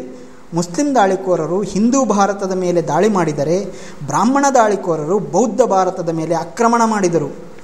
ಮತ್ತು ಇವೆರಡರ ನಡುವೆ ಅನೇಕ ಹೋಲಿಕೆಗಳೂ ಇವೆ. ಹಿಂದೂ ಭಾರತದ ಮೇಲೆ ದಂಡೆತ್ತಿ ಬಂದ ಮುಸ್ಲಿಂ ದಾಳಿಕೋರರು ತಮ್ಮ ವಂಶೀಯ ಆಕಾಂಕ್ಷೆಗಳಿಗಾಗಿ ತಮ್ಮಲ್ಲೇ ಹೊಡೆದಾಡಿದರು. ಅರಬ್ಬರು, ತುರ್ಕರು, ಮಂಗೋಲರು ಮತ್ತು ಅಫ್ಘನ್ನರು ಪರಸ್ಪರ ಹಿರಿಮೆಗಾಗಿ ಬಡಿದಾಡಿದರು. ಆದರೆ ಮೂರ್ತಿ ಪೂಜೆಯನ್ನು ನಾಶ ಮಾಡುವುದು ಅವರೆಲ್ಲರ ಸಮಾನ ಗುರಿಯಾಯಿತು. ಇದೇ ರೀತಿ ಬೌದ್ಧ ಭಾರತದ ಮೇಲೆ ದಾಳಿ ಮಾಡಿದ ಬ್ರಾಹ್ಮಣ ದಾಳಿಕೋರರು ತಮ್ಮ ವಂಶದ ಹಿರಿಮೆಗಾಗಿ ಪರಸ್ಪರ ಹೊಡೆದಾಡಿಕೊಂಡರು. ಶುಂಗರು, ಕಣ್ವರು ಮತ್ತು ಆಂಧ್ರರು ಪರಸ್ಪರ ಮೇಲ್ಮೆಗಾಗಿ ಹೋರಾಟ ಮಾಡಿದರು. ಆದರೆ ಮುಸ್ಲಿಂ ದಾಳಿಕೋರರಂತೆಯೇ ಅವರಿಗೂ ಏಕಗುರಿ ಇತ್ತು: ಬೌದ್ಧ ಧರ್ಮ ಹಾಗೂ ಮೌರ್ಯರ ಬೌದ್ಧ ಸಾಮ್ರಾಜ್ಯವನ್ನು ನಾಶ ಮಾಡುವುದು. ಅದಕ್ಕೆ ಹಿಂದೂ ಭಾರತದ ಮೇಲೆ ಮುಸ್ಲಿಂ ದಾಳಿಕೋರರು ನಡೆಸಿದ ದಂಡಯಾತ್ರೆಗಳಷ್ಟೇ ಮಟ್ಟಿಗೆ ಬೌದ್ಧ ಭಾರತದ ಮೇಲೆ ಬ್ರಾಹ್ಮಣ ದಾಳಿಕೋರರು ನಡೆಸಿದ ಆಕ್ರಮಣಗಳು ಅಧ್ಯಯನ ಯೋಗ್ಯವಾಗಿವೆ. ಬೌದ್ಧ ಭಾರತದ ಬ್ರಾಹ್ಮಣ ದಾಳಿಕೋರರು ಬೌದ್ಧ ಧರ್ಮವನ್ನು ಅಡಗಿಸಲು ಅನುಸರಿಸಿದ ಮಾರ್ಗವಿಧಾನಗಳು ತಮ್ಮ ನಂಜು ಮತ್ತು ಹಿಂಸಾತ್ಮಕತೆಯಲ್ಲಿ ಮುಸ್ಲಿಂ ದಾಳಿಕೋರರು ಅನುಸರಿಸಿದ ಮಾರ್ಗಗಳಿಗಿಂತ ಯಾವ ರೀತಿಯಲ್ಲೂ ಕಡಿಮೆ ಇರಲಿಲ್ಲ. ಜನರ ಸಾಮಾಜಿಕ ಹಾಗೂ ಆಧ್ಯಾತ್ಮಿಕ ಜೀವನದ ಮೇಲೆ ಉಂಟಾದ ಶಾಶ್ವತ ಪರಿಣಾಮದ ದೃಷ್ಟಿಯಿಂದ ನೋಡಿದರೆ ಹಿಂದೂ ಭಾರತದ ಮೇಲೆ ಮುಸ್ಲಿಂ ದಾಳಿಗಳ ಪರಿಣಾಮ ಮೇಲುಪದರದ್ದು, ಅಲ್ಪಾಯುಷಿಯಾದದ್ದು. ಮುಸ್ಲಿಂ ದಾಳಿಕೋರರು ಹಿಂದೂ ಧರ್ಮದ ದೇವಾಲಯಗಳು ಮತ್ತು ಮಠಗಳಂತಹ ಬಾಹ್ಯ ಸಂಕೇತಗಳನ್ನಷ್ಟೇ ನಾಶ ಮಾಡಿದರು. ಅವರಿಂದ ಇಡಿಯಾಗಿ ಹಿಂದೂ ಧರ್ಮದ ಮೂಲೋತ್ಪಾಟನೆ ಸಾಧ್ಯವಾಗಲಿಲ್ಲ. ಜನರ ಆಧ್ಯಾತ್ಮಿಕ ಜೀವನವನ್ನು ಆಳುವ ತತ್ವಗಳು ಅಥವಾ ಸಿದ್ಧಾಂತಗಳು ಬುಡಮೇಲಾಗಲಿಲ್ಲ. ಆದರೆ ಬ್ರಾಹ್ಮಣ ದಾಳಿಯು 1 ಶತಮಾನ ಕಾಲ ಬೌದ್ಧ ಧರ್ಮವು ಆಧ್ಯಾತ್ಮಿಕ ಜೀವನದ ನಿಜ ಹಾಗೂ ಶಾಶ್ವತ ತತ್ವಗಳೆಂದು ಬೋಧಿಸಿ ಜನಸ್ತೋಮವು ಒಪ್ಪಿಕೊಂಡು ಜೀವನದ ರೀತಿಯಾಗಿ ಪಾಲಿಸುತ್ತಿದ್ದ ವಿಚಾರಗಳ ಸಾಮೂಲಾಗ್ರ ಬದಲಾವಣೆಯನ್ನು ಸಾಧಿಸಿತು. ಹೋಲಿಕೆ ಕೊಟ್ಟು ಹೇಳುವುದಾದರೆ ಮುಸ್ಲಿಂ ದಾಳಿಕೋರರು ಸ್ನಾನದ ತೊಟ್ಟಿಯ ನೀರನ್ನು ಕೇವಲ ಕಲಕಿದರು, ಅದು ತುಸುಕಾಲ ಮಾತ್ರ. ಆಮೇಲೆ ಈ ಪ್ರಯತ್ನವೂ ಸಾಕಾಗಿ ರಾಡಿ ತಂತಾನೇ ತಿಳಿಯಾಗಲು ಬಿಟ್ಟುಕೊಟ್ಟರು. ಹಿಂದೂ ಧರ್ಮದ ತತ್ವಗಳನ್ನು ಕೂಸು ಎಂದು ಕರೆಯಬಹುದಾದರೆ ಅವರು ಕೂಸನೆಂದು ತೊಟ್ಟಿಯಿಂದ ತೆಗೆದೆಸೆಯಲಿಲ್ಲ. ಆದರೆ ಬ್ರಾಹ್ಮಣ ಧರ್ಮ ಬೌದ್ಧ ಧರ್ಮಗಳ ಸಂಘರ್ಷ ಚೊಕ್ಕಟವಾಗಿ ಗುಡಿಸಿಬಿಡುವ ಕೈಂಕರ್ಯವಾಗಿತ್ತು. ಅದು ಬೌದ್ಧ ಕೂಸನ್ನು ನೀರಿನ ಸಮೇತ ಬರಿದು ಮಾಡಿ ಅಲ್ಲಿ ತನ್ನ ನೀರು ತುಂಬಿ ತನ್ನ ಕೂಸನ್ನೇ ಇರಿಸಿತು. ಹೋಲಿಕೆಯಲ್ಲಿ ಬೌದ್ಧ ಧರ್ಮದ ಉದಾತ್ತ ನೆಲೆಯಿಂದ ಹರಿದು ಬಂದ ನೀರು ಎಂಥ ಶುಚಿಯಾದ ಪರಿಮಳಭರಿತ ಜಲವೆಂಬುದನ್ನು ಬ್ರಾಹ್ಮಣ ಧರ್ಮ ಕಾಣಲಿಲ್ಲ. ಬೌದ್ಧ ಶಿಶುವಿಗೆ ಹೋಲಿಸಿದರೆ ತನ್ನ ಸಂತಾನ ಎಷ್ಟು ಕುರೂಪ ಭೀಕರವೆಂಬುದನ್ನು ಕಾಣಲಿಲ್ಲ. ತನ್ನ ದಂಡಯಾತ್ರೆಗಳ ಮೂಲಕ ಬ್ರಾಹ್ಮಣ ಧರ್ಮವು ಬೌದ್ಧ ಧರ್ಮವನ್ನು ವಿನಾಶಗೊಳಿಸುವ ರಾಜಕೀಯ ಅಧಿಕಾರ ಪಡೆಯಿತು, ನಾಶ ಮಾಡಿತು ಕೂಡ. ಹೀಗೆ ಗುಡಿಸಿ ಸಾರಿಸುವ ಕೆಲಸ ಇಸ್ಲಾಂನಿಂದ ಆಗಿರಲಿಲ್ಲ. ಆದರೆ ಒಂದು ಧರ್ಮವಾಗಿ ಬೌದ್ಧ ತತ್ವವನ್ನು ಓಡಿಸಿ ಆ ಸ್ಥಾನವನ್ನು ಬ್ರಾಹ್ಮಣ ಧರ್ಮ ತಾನು ಆಕ್ರಮಿಸಿಕೊಂಡಿತು. ಈ ಸತ್ಯಾಂಶಗಳು ಭಾರತದ ಚರಿತ್ರಕಾರನ ಪಾಲಿಗೆ ಮುಸ್ಲಿಂ ದಾಳಿಗಳಿಗಿಂತ ಬೌದ್ಧ ಭಾರತದ ಮೇಲೆ ನಡೆದ ಬ್ರಾಹ್ಮಣ ದಾಳಿಯೇ ಹೆಚ್ಚು ಮಹತ್ವದು ಎಂಬುದನ್ನು ತೋರಬೇಕು. ಇಷ್ಟಾದರೂ ಮೌರ್ಯರು ಕಟ್ಟಿದ ಬೌದ್ಧ ಭಾರತಕ್ಕೆ ಬಂದೊದಗಿದ ವ್ಯತ್ಯಯಗಳ ಬಗ್ಗೆ ಚರಿತ್ರಕಾರರು ದಾಖಲಿಸಿರುವುದು ಅತ್ಯಲ್ಪ. ಬರೆದಾಗಲೂ ಇಲ್ಲಿ ಸಹಜವಾಗಿ ಉದ್ಭವವಾಗುವ ಪ್ರಶ್ನೆಗಳನ್ನು ದಿಟ್ಟವಾಗಿ ಎದುರಿಸಲೇ ಇಲ್ಲ. ಉದಾಹರಣೆಗೆ, ಶುಂಗರು, ಕಣ್ವರು ಮತ್ತು ಆಂಧ್ರರು ಯಾರು? ಅವರೇಕೆ ಮೌರ್ಯರು ಕಟ್ಟಿದ ಬೌದ್ಧ ಭಾರತವನ್ನು ನಾಶ ಮಾಡಿದರು? ಚರಿತ್ರಕಾರರು ಈ ಪ್ರಶ್ನೆಗಳನ್ನು ಮುಟ್ಟಲೇ ಇಲ್ಲ. ಜೊತೆಗೆ ಬೌದ್ಧ ಧರ್ಮದ ವಿರುದ್ಧ ಗೆಲುವು ಸಾಧಿಸಿದ ನಂತರ ಬ್ರಾಹ್ಮಣ ಧರ್ಮವು ತಂದ ರಾಜಕೀಯ ಸಾಮಾಜಿಕ ಬದಲಾವಣೆಗಳನ್ನು ಅಭ್ಯಸಿಸುವ ಪ್ರಯತ್ನವೂ ಇಲ್ಲಿ ನಡೆಯಲಿಲ್ಲ. ಭಾರತೀಯ ಚರಿತ್ರೆಯ ಈ ಮುಖವನ್ನು ಸರಿಯಾಗಿ ಕಂಡರಿಯದಿರಲು ಕೇವಲ ತಪ್ಪು ಕಲ್ಪನೆಗಳೇ ಕಾರಣವಾಗಿವೆ. ಭಾರತೀಯ ಸಂಸ್ಕೃತಿಯು ಇತಿಹಾಸದುದ್ದಕ್ಕೂ ಏಕಪ್ರಕಾರವಾಗಿತ್ತೆಂದು ಭಾವಿಸಲಾಗಿದೆ. ಜೊತೆಗೆ ಬ್ರಾಹ್ಮಣ ಧರ್ಮ, ಬೌದ್ಧ ಧರ್ಮ ಹಾಗೂ ಜೈನ ಧರ್ಮಗಳು ಕೇವಲ ಧಾರ್ಮಿಕ ಹಾದಿಯ ವಿಭಿನ್ನ ಮಜಲುಗಳಾಗಿದ್ದು ಅವುಗಳ ನಡುವೆ ಎಂದೂ ಮೂಲಭೂತ ವೈಷಮ್ಯವೇ ಇರಲಿಲ್ಲ ಎಂದು ತಿಳಿಯಲಾಗಿದೆ. ಎರಡನೆಯದಾಗಿ, ಭಾರತ ರಾಜಕೀಯ ಚರಿತ್ರೆಯಲ್ಲಿ ಸಂಭವಿಸಿದ್ದೆಲ್ಲ ಪೂರ್ಣವಾಗಿ ರಾಜಕೀಯಾತ್ಮಕ ಹಾಗೂ ವಂಶೀಯ ಸಂಘರ್ಷಗಳೆಂದು, ಅದಕ್ಕೆ ಯಾವುದೇ ಸಾಮಾಜಿಕ ಆಧ್ಯಾತ್ಮಿಕ ಮಹತ್ವವಿಲ್ಲವೆಂದು ಭಾವಿಸಲಾಗಿದೆ. ಈ ಕಾರಣಕ್ಕಾಗಿಯೇ ಭಾರತೀಯ ಚರಿತ್ರೆ ಸಂಪೂರ್ಣ ಯಾಂತ್ರಿಕವಾದ ವಂಶಾವಳಿ ಹಾಗೂ ಆಡಳಿತಗಾರರ ದಾಖಲೆಯಾಗಿಬಿಟ್ಟಿದೆ. ಈ ಧೋರಣೆ ಹಾಗೂ ಚರಿತ್ರೆ ರಚನೆಯ ವಿಧಾನವನ್ನು ತಿದ್ದಬೇಕಾದರೆ ನಿಸ್ಸಂದಿಗ್ಧವಾದ ಎರಡು ಸತ್ಯಾಂಶಗಳನ್ನು ಮೊದಲು ಗುರುತಿಸಬೇಕು. ಮೊದಲನೆಯದಾಗಿ, ಏಕರೂಪದ ಸಾರ್ವತ್ರಿಕ ಭಾರತೀಯ ಸಂಸ್ಕೃತಿ ಎಂಬುದೇ ಇರಲಿಲ್ಲ. ಚಾರಿತ್ರಿಕವಾಗಿ ಬ್ರಾಹ್ಮಣ ಭಾರತ, ಬೌದ್ಧ ಭಾರತ ಮತ್ತು ಹಿಂದೂ ಭಾರತವೆಂಬ ಮೂರು ಭಾರತಗಳಿವೆ. ಎರಡನೆಯದಾಗಿ, ಮುಸ್ಲಿಂ ದಾಳಿಗಳ ಮುಂಚಿನ ಭಾರತೀಯ ಚರಿತ್ರೆ ಎಂದರೆ ಬ್ರಾಹ್ಮಣ ಧರ್ಮ ಹಾಗೂ ಬೌದ್ಧ ಧರ್ಮಗಳ ನಡುವಣ ಮಾರಕ ಸಂಘರ್ಷದ ಚರಿತ್ರೆ ಎಂಬುದನ್ನು ಗುರುತಿಸಬೇಕು. ಈ ಎರಡು ಸತ್ಯಗಳನ್ನು ಕಾಣಲಾರದವನು ಭಾರತದ ನಿಜ ಇತಿಹಾಸವನ್ನು ಎಂದೆಂದಿಗೂ ಬರೆಯಲಾರ, ಚರಿತ್ರೆಯ ಅರ್ಥ ಉದ್ದೇಶಗಳನ್ನು ಹೊರಗೆಡಹಲಾರ. ಈಗ ಬರೆಯಲಾಗಿರುವ ಇತಿಹಾಸವನ್ನು ಸೂಕ್ತವಾಗಿ ತಿದ್ದಿ ಅದರ ಅರ್ಥ ಉದ್ದೇಶಗಳನ್ನು ಬಯಲಿಗೆ ಎಳೆಯುವುದಕ್ಕಾಗಿಯೇ ನಾನು ಬೌದ್ಧ ಭಾರತದ ಮೇಲೆ ನಡೆದ ಬ್ರಾಹ್ಮಣ ದಾಳಿಗಳು ಮತ್ತು ಬೌದ್ಧ ಧರ್ಮದ ವಿರುದ್ಧ ಬ್ರಾಹ್ಮಣ ಧರ್ಮ ಗಳಿಸಿದ ರಾಜಕೀಯ ದಿಗ್ವಿಜಯ ಚರಿತ್ರೆಯನ್ನು ಪುನರ್ರಚಿಸಬೇಕಾಗಿದೆ. ಆದ್ದರಿಂದ ನಾವು ಮೊದಲಲ್ಲೇ ಪುಷ್ಯಮಿತ್ರನ ಕ್ರಾಂತಿಯು ಬೌದ್ಧ ಧರ್ಮವನ್ನು ಓಡಿಸಲು ಬ್ರಾಹ್ಮಣರು ಹುಟ್ಟು ಹಾಕಿದ ರಾಜಕೀಯ ಕ್ರಾಂತಿ ಎಂಬುದನ್ನು ಅರಿಯಬೇಕು. ಈ ಸಮರದಲ್ಲಿ ಗೆದ್ದ ಮೇಲೆ ಬ್ರಾಹ್ಮಣರು ಮಾಡಿದ್ದೇನೆಂದು ಕುತೂಹಲಿಗಳು ಕೇಳುವುದು ಸಹಜ. ನಾನು ಈಗ ಆ ಪ್ರಶ್ನೆಗೆ ತಿರುಗುತ್ತೇನೆ. ಇಲ್ಲಿ ಬ್ರಾಹ್ಮಣರ ಕೃತ್ಯಗಳು ಅಥವಾ ಕುಕೃತ್ಯಗಳನ್ನು 7 ಹಂತಗಳಾಗಿ ವಿಂಗಡಿಸಬಹುದು. ಆ ಕೃತ್ಯ: 1. ಬ್ರಾಹ್ಮಣರಿಗೆ ಆಳ್ವಿಕೆಯ ಹಕ್ಕು ಹಾಗೂ ರಾಜಹತ್ಯೆಯ ಹಕ್ಕನ್ನು ರೂಢಿಸಿಕೊಟ್ಟಿತು. 2. ಬ್ರಾಹ್ಮಣರನ್ನು ವಿಶೇಷ ಸವಲತ್ತುಗಳ ವರ್ಗವಾಗಿ ಮಾರ್ಪಡಿಸಿತು. 3.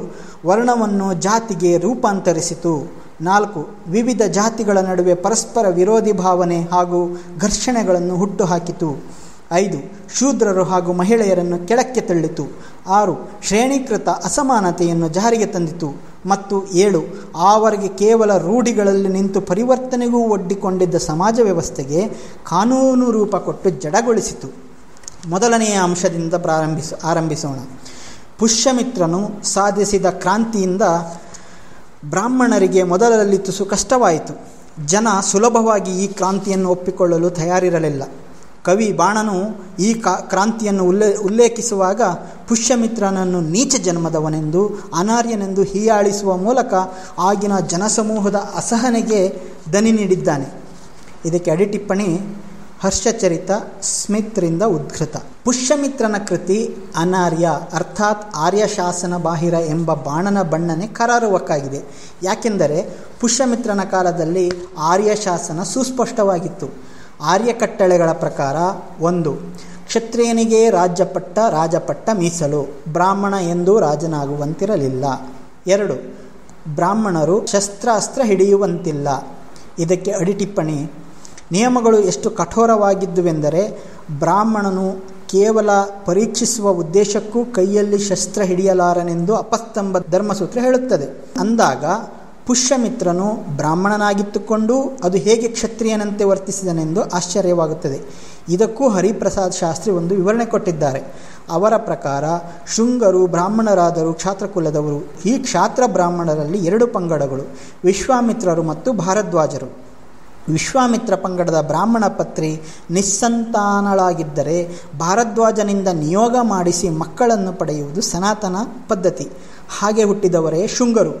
ಅದಕ್ಕೆ ಶೃಂಗರು ದ್ವಯಮುಷ್ಯಂ ಗೋತ್ರರು, ಅಂದರೆ 2 ಗೋತ್ರಗಳಿಗೆ ಜನಿಸಿದವರು.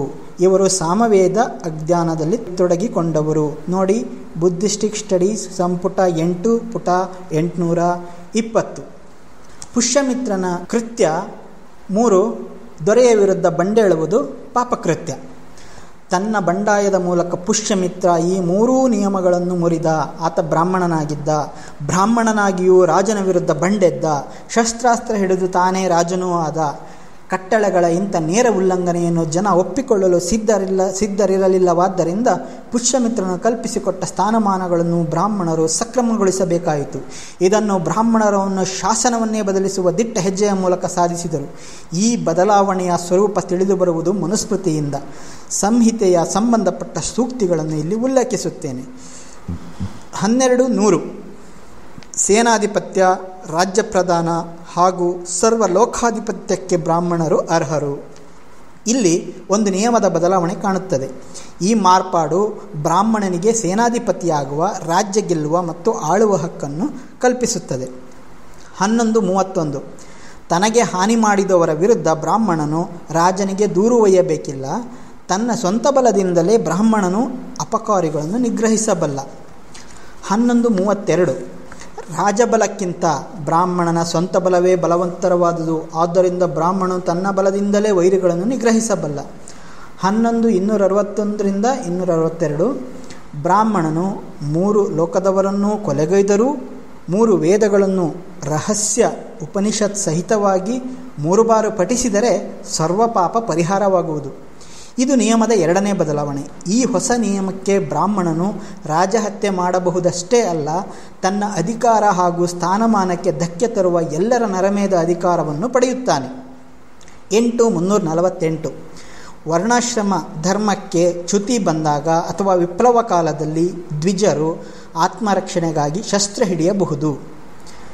9:320 ಬ್ರಾಹ್ಮಣನ ವಿರುದ್ಧ ಕತ್ತಿ ಎತ್ತಿದ ಸೊಕ್ಕಿದ ಕ್ಷತ್ರಿಯನನ್ನು ಬ್ರಾಹ್ಮಣನೇ ಅಂಕೆಗೆ ತರಬಲ್ಲನು. ಯಾಕೆಂದರೆ ಬ್ರಾಹ್ಮಣನಂತೆ ಕ್ಷತ್ರಿಯನು ಬ್ರಹ್ಮನಿಂದಲೇ ಹುಟ್ಟಿದವನು. ಅಂದರೆ ಬ್ರಾಹ್ಮಣ ಕ್ಷತ್ರಿಯರಿಬ್ಬರು ಸಮಾನರು. ಇದು 3ನೇ ಶಾಸನ ಬದಲಾವಣೆ. ಬಂಡಾಯ ಹಾಗೂ ರಾಜಹತ್ಯೆಯ ಹಕ್ಕನ್ನು ಮನ್ನಿಸುವ ಈ ಹೊಸ ಶಾಸನವನ್ನು ತುಂಬ ಸೂಕ್ಷ್ಮವಾಗಿ ರೂಪಿಸಲಾಗಿದೆ. ಇದು ತಾತ್ವಿಕವಾಗಿ 3 ಉಚ್ಚವರ್ಣಗಳಿಗೆ ಬಂಡಾಯದ ಹಕ್ಕು ನೀಡಿದರೂ ಕ್ಷತ್ರಿಯರಾಗಲಿ ವೈಶ್ಯರಾಗಲಿ ಬ್ರಾಹ್ಮಣನೊಡನೆ ಬಂಡಾಯದಲ್ಲಿ ಕೈಗೂಡಿಸಲಾಗದಂಥ ಸನ್ನಿವೇಶವನ್ನು ಸೃಷ್ಟಿಸಿ ಆ ಅಧಿಕಾರ ಬ್ರಾಹ್ಮಣನಿಗೆ ಮಾತ್ರ ದಕ್ಕುವಂತೆ ಮಾಡಿದೆ. ಅಲ್ಲದೆ ಬಂಡಾಯದ ಹಕ್ಕಿನ ಸೀಮೆಗಳನ್ನು ಸ್ಪಷ್ಟವಾಗಿ ಗುರುತಿಸಿ ಮನು ವಿಧಿಸಿದ ಕರ್ಮವನ್ನು ರಾಜನು ಪಾಲಿಸದೆ ಏರುಪೇರು ಮಾಡಿದ ಸಂದರ್ಭದಲ್ಲಿ ಮಾತ್ರ ವಿವಿಧ ವರ್ಣಗಳಿಗೆ ಬಂಡೇಳುವ ಅವಕಾಶ ನೀಡಲಾಗಿದೆ. ಈ ಶಾಸನ ಬದಲಾವಣೆಗಳು ಕ್ರಾಂತಿಕಾರವಾಗಿದ್ದಂತೆಯೇ ಪುಷ್ಯಮಿತ್ರನ ಉದ್ದೇಶಕ್ಕೆ ಅಗತ್ಯವಾಗಿದ್ದವು.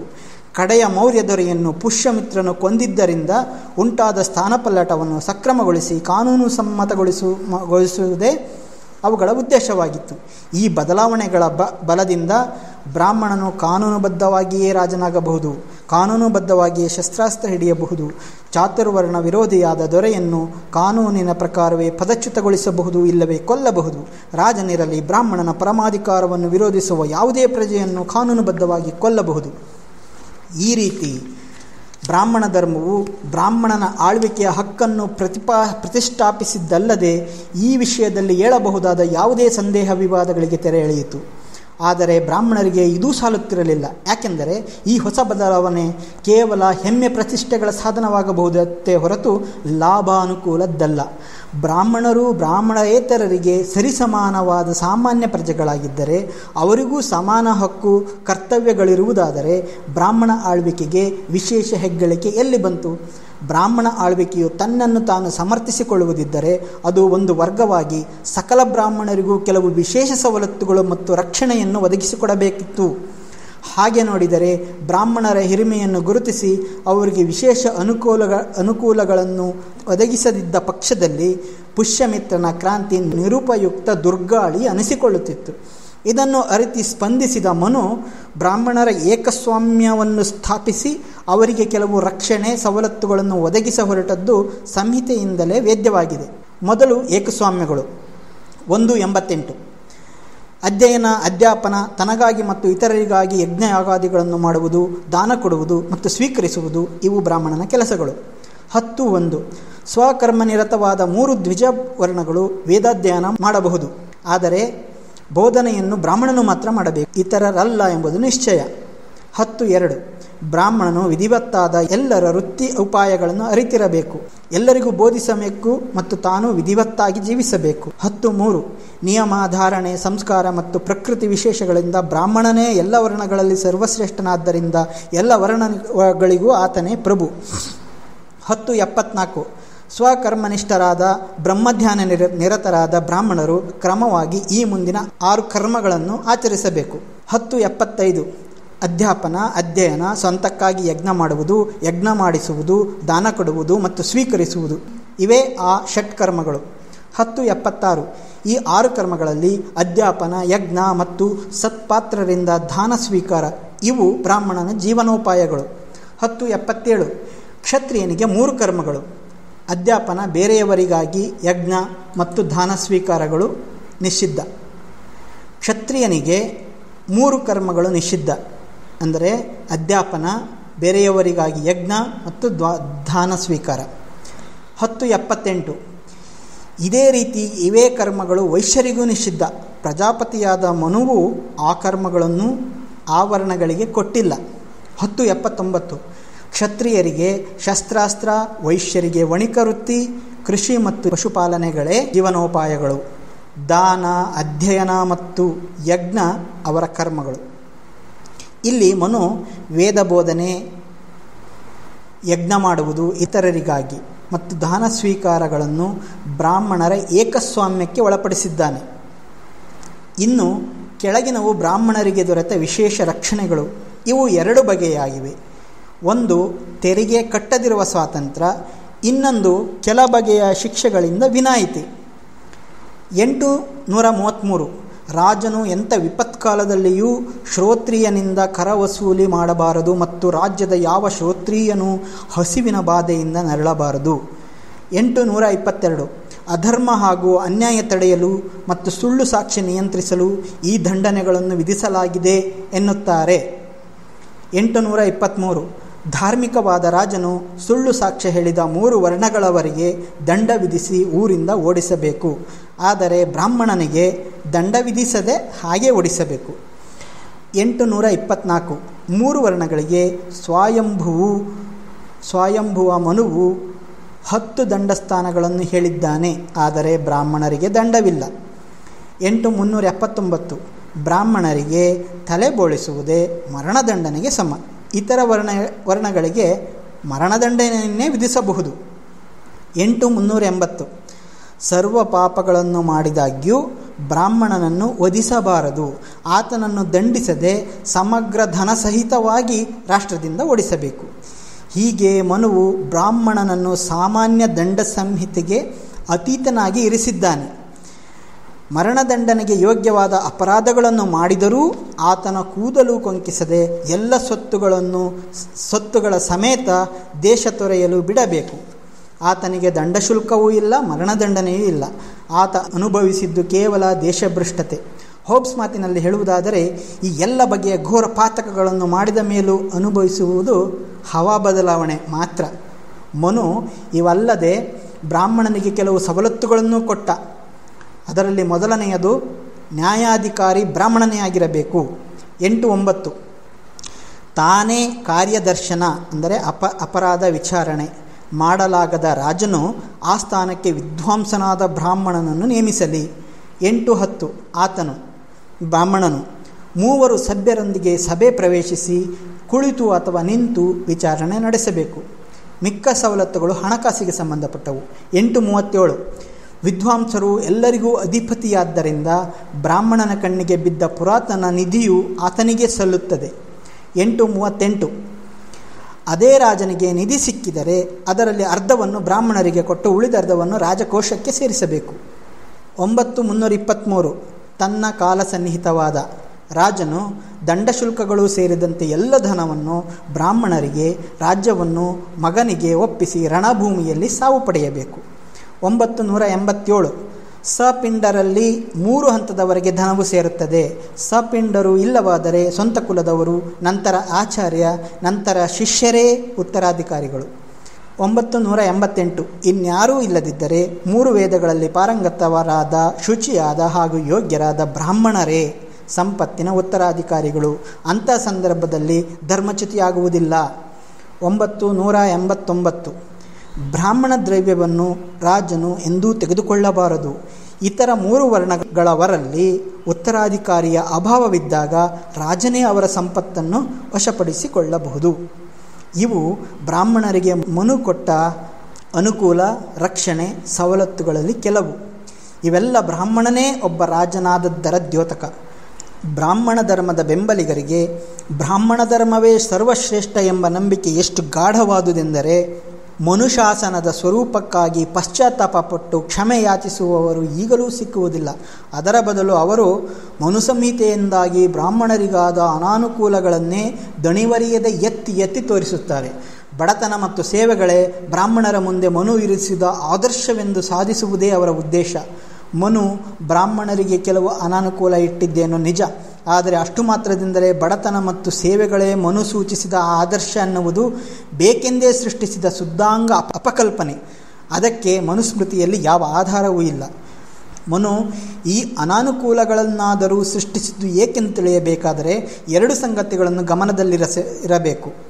ಮೊದಲನೆಯದು, ಸಮಾಜದ ಸಾಮಾನ್ಯ ರಚನೆಯಲ್ಲಿ ಬ್ರಾಹ್ಮಣರಿಗೆ ಮನು ಕಲ್ಪಿಸಿದ ಸ್ಥಾನ. 2ನೆಯದು, ಈ ಅನಾನುಕೂಲಗಳ ಸ್ವರೂಪ. ಬ್ರಾಹ್ಮಣರಿಗೆ ಕೊಟ್ಟ ಸ್ಥಾನವನ್ನು ಮನು ನಿಸ್ಸಂದಿಗ್ಧ ಮಾತುಗಳಲ್ಲಿ ಸ್ಪಷ್ಟಪಡಿಸಿದ್ದಾನೆ. ಈ ವಿಷಯ ಮಹತ್ವಪೂರ್ಣವಾದದ್ದರಿಂದ ಮುಂಚೆ ಉಲ್ಲೇಖಿಸಿದ ಶ್ಲೋಕಗಳನ್ನು ನಾನು ಮತ್ತೆ ಉದ್ಧರಿಸಬೇಕು. 1:93 ಬ್ರಹ್ಮನ ಮುಖದಿಂದ ಬಂದವನಾದ್ದರಿಂದ, ಜ್ಯೇಷ್ಠನಾದ್ದರಿಂದ ಮತ್ತು ವೇದವನ್ನು ಹೊಂದಿದವನಾದ್ದರಿಂದ ಬ್ರಾಹ್ಮಣನೇ ಈ ಸೃಷ್ಟಿಯ ಪ್ರಭು. ಇನ್ನು ಅನಾನುಕೂಲಗಳ ಸ್ವರೂಪವನ್ನು ಗಮನಿಸಿ. 4:2 ವಿಪತ್ಕಾಲವನ್ನು ಹೊರತುಪಡಿಸಿ ಬ್ರಾಹ್ಮಣನು ತನ್ನ ಜೀವನೋಪಾಯಕ್ಕಾಗಿ ದ್ರೋಹರಹಿತವಾದ ಹಾಗೂ ಅಲ್ಪದ್ರೋಹದ ವೃತ್ತಿ ವಿಧಾನಗಳನ್ನು ಅನುಸರಿಸಬೇಕು. 4:3 ಬ್ರಾಹ್ಮಣನು ದೇಹಕ್ಕೆ ಕ್ಲೇಶ ಕೊಡದೆ ಅರ್ಹ ಕರ್ಮದ ಮೂಲಕ ಮಾತ್ರ ಧನ ಸಂಚಯ ಮಾಡಬೇಕು.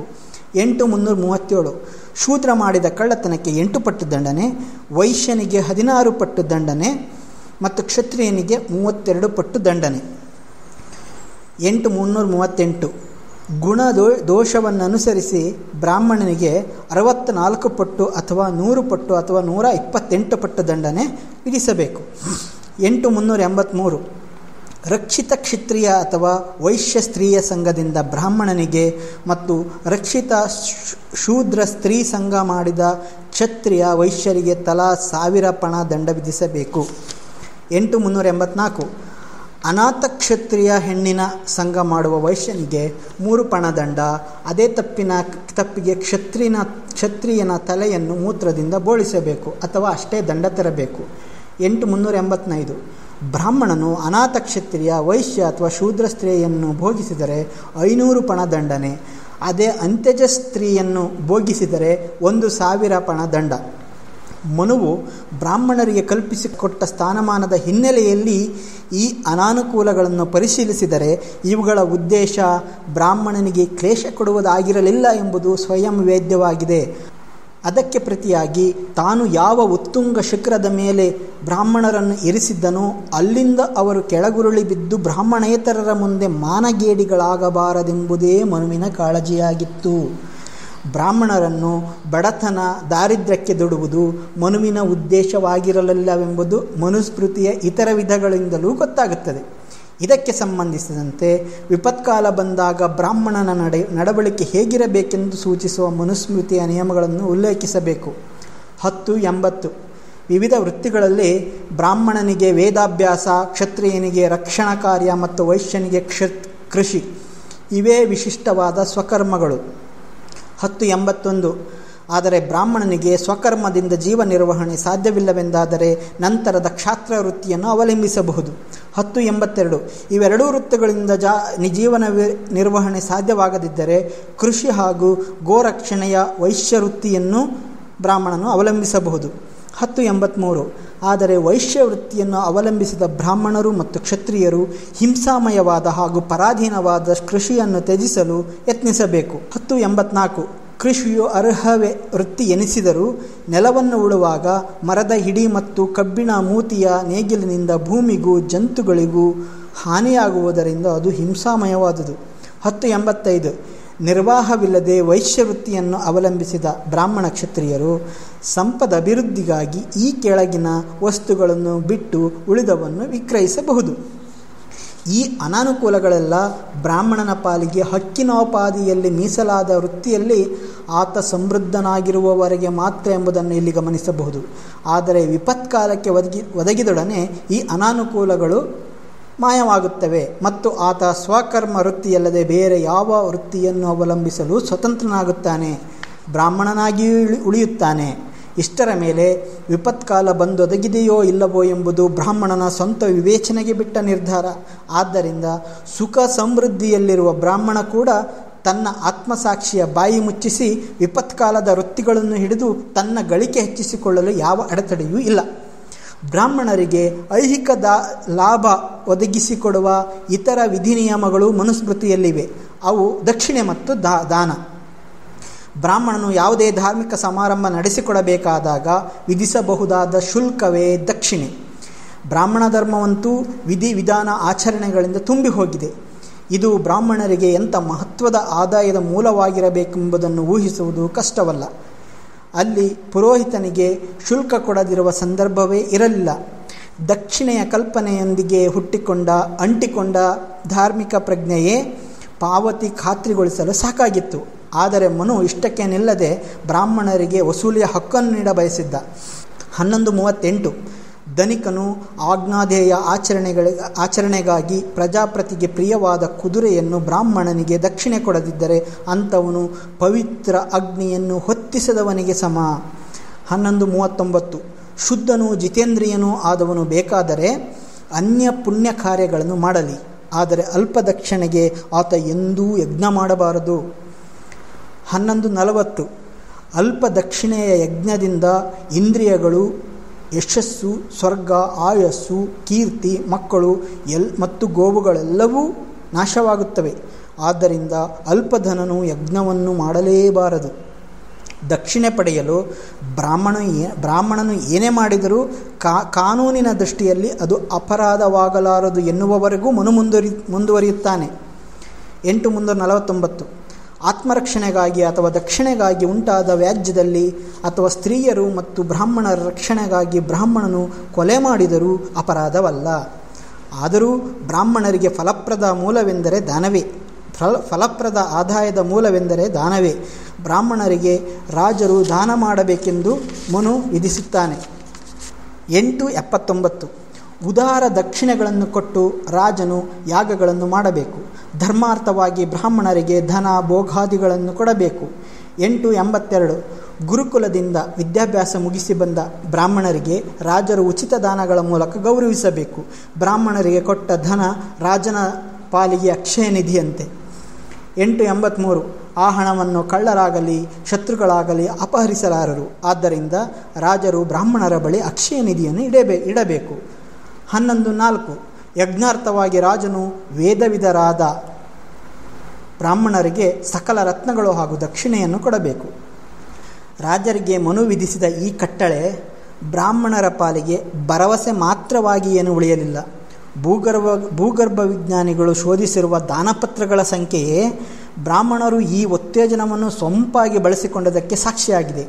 ಹೇಗೆ ಚಾಣಾಕ್ಷರು, ಮೈಗಳ್ಳರು, ಆಲಸಿಗಳೂ ಆದ ಬ್ರಾಹ್ಮಣರು ಹಳ್ಳಿಯಾದ ಮೇಲೆ ಹಳ್ಳಿಯನ್ನು ತಮಗೆ ವರ್ಗಾಯಿಸುವಂತೆ ರಾಜರನ್ನು ಪುಸಲಾಯಿಸಿದರೆಂಬ ಅಂಶ ದಿಗ್ಭ್ರಮೆ ಹುಟ್ಟಿಸುತ್ತದೆ. ಹಾಗೆ ನೋಡಿದರೆ ಆ ಕಾಲದ ಬ್ರಾಹ್ಮಣರ ಸಂಪತ್ತಿನ ಬಹುಭಾಗ ಕುತಂತ್ರಿ ಬ್ರಾಹ್ಮಣರು ಆಗಿನ ಮೂರ್ಖ ಸಾತ್ವಿಕ ರಾಜರಿಂದ ಅಪಹರಿಸಿಯೇ ಸಂಪಾದಿಸಿದ್ದು.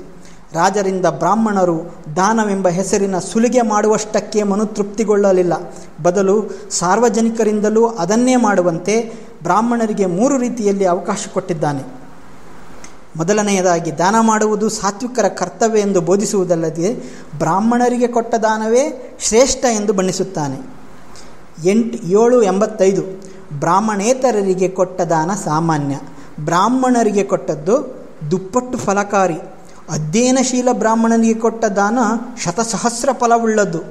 ಅದೇ ವೇದ ಪಾರಂಗತ ಬ್ರಾಹ್ಮಣನಿಗೆ ಮಾಡಿದ ದಾನ ಅನಂತ ಫಲಕಾರಿ.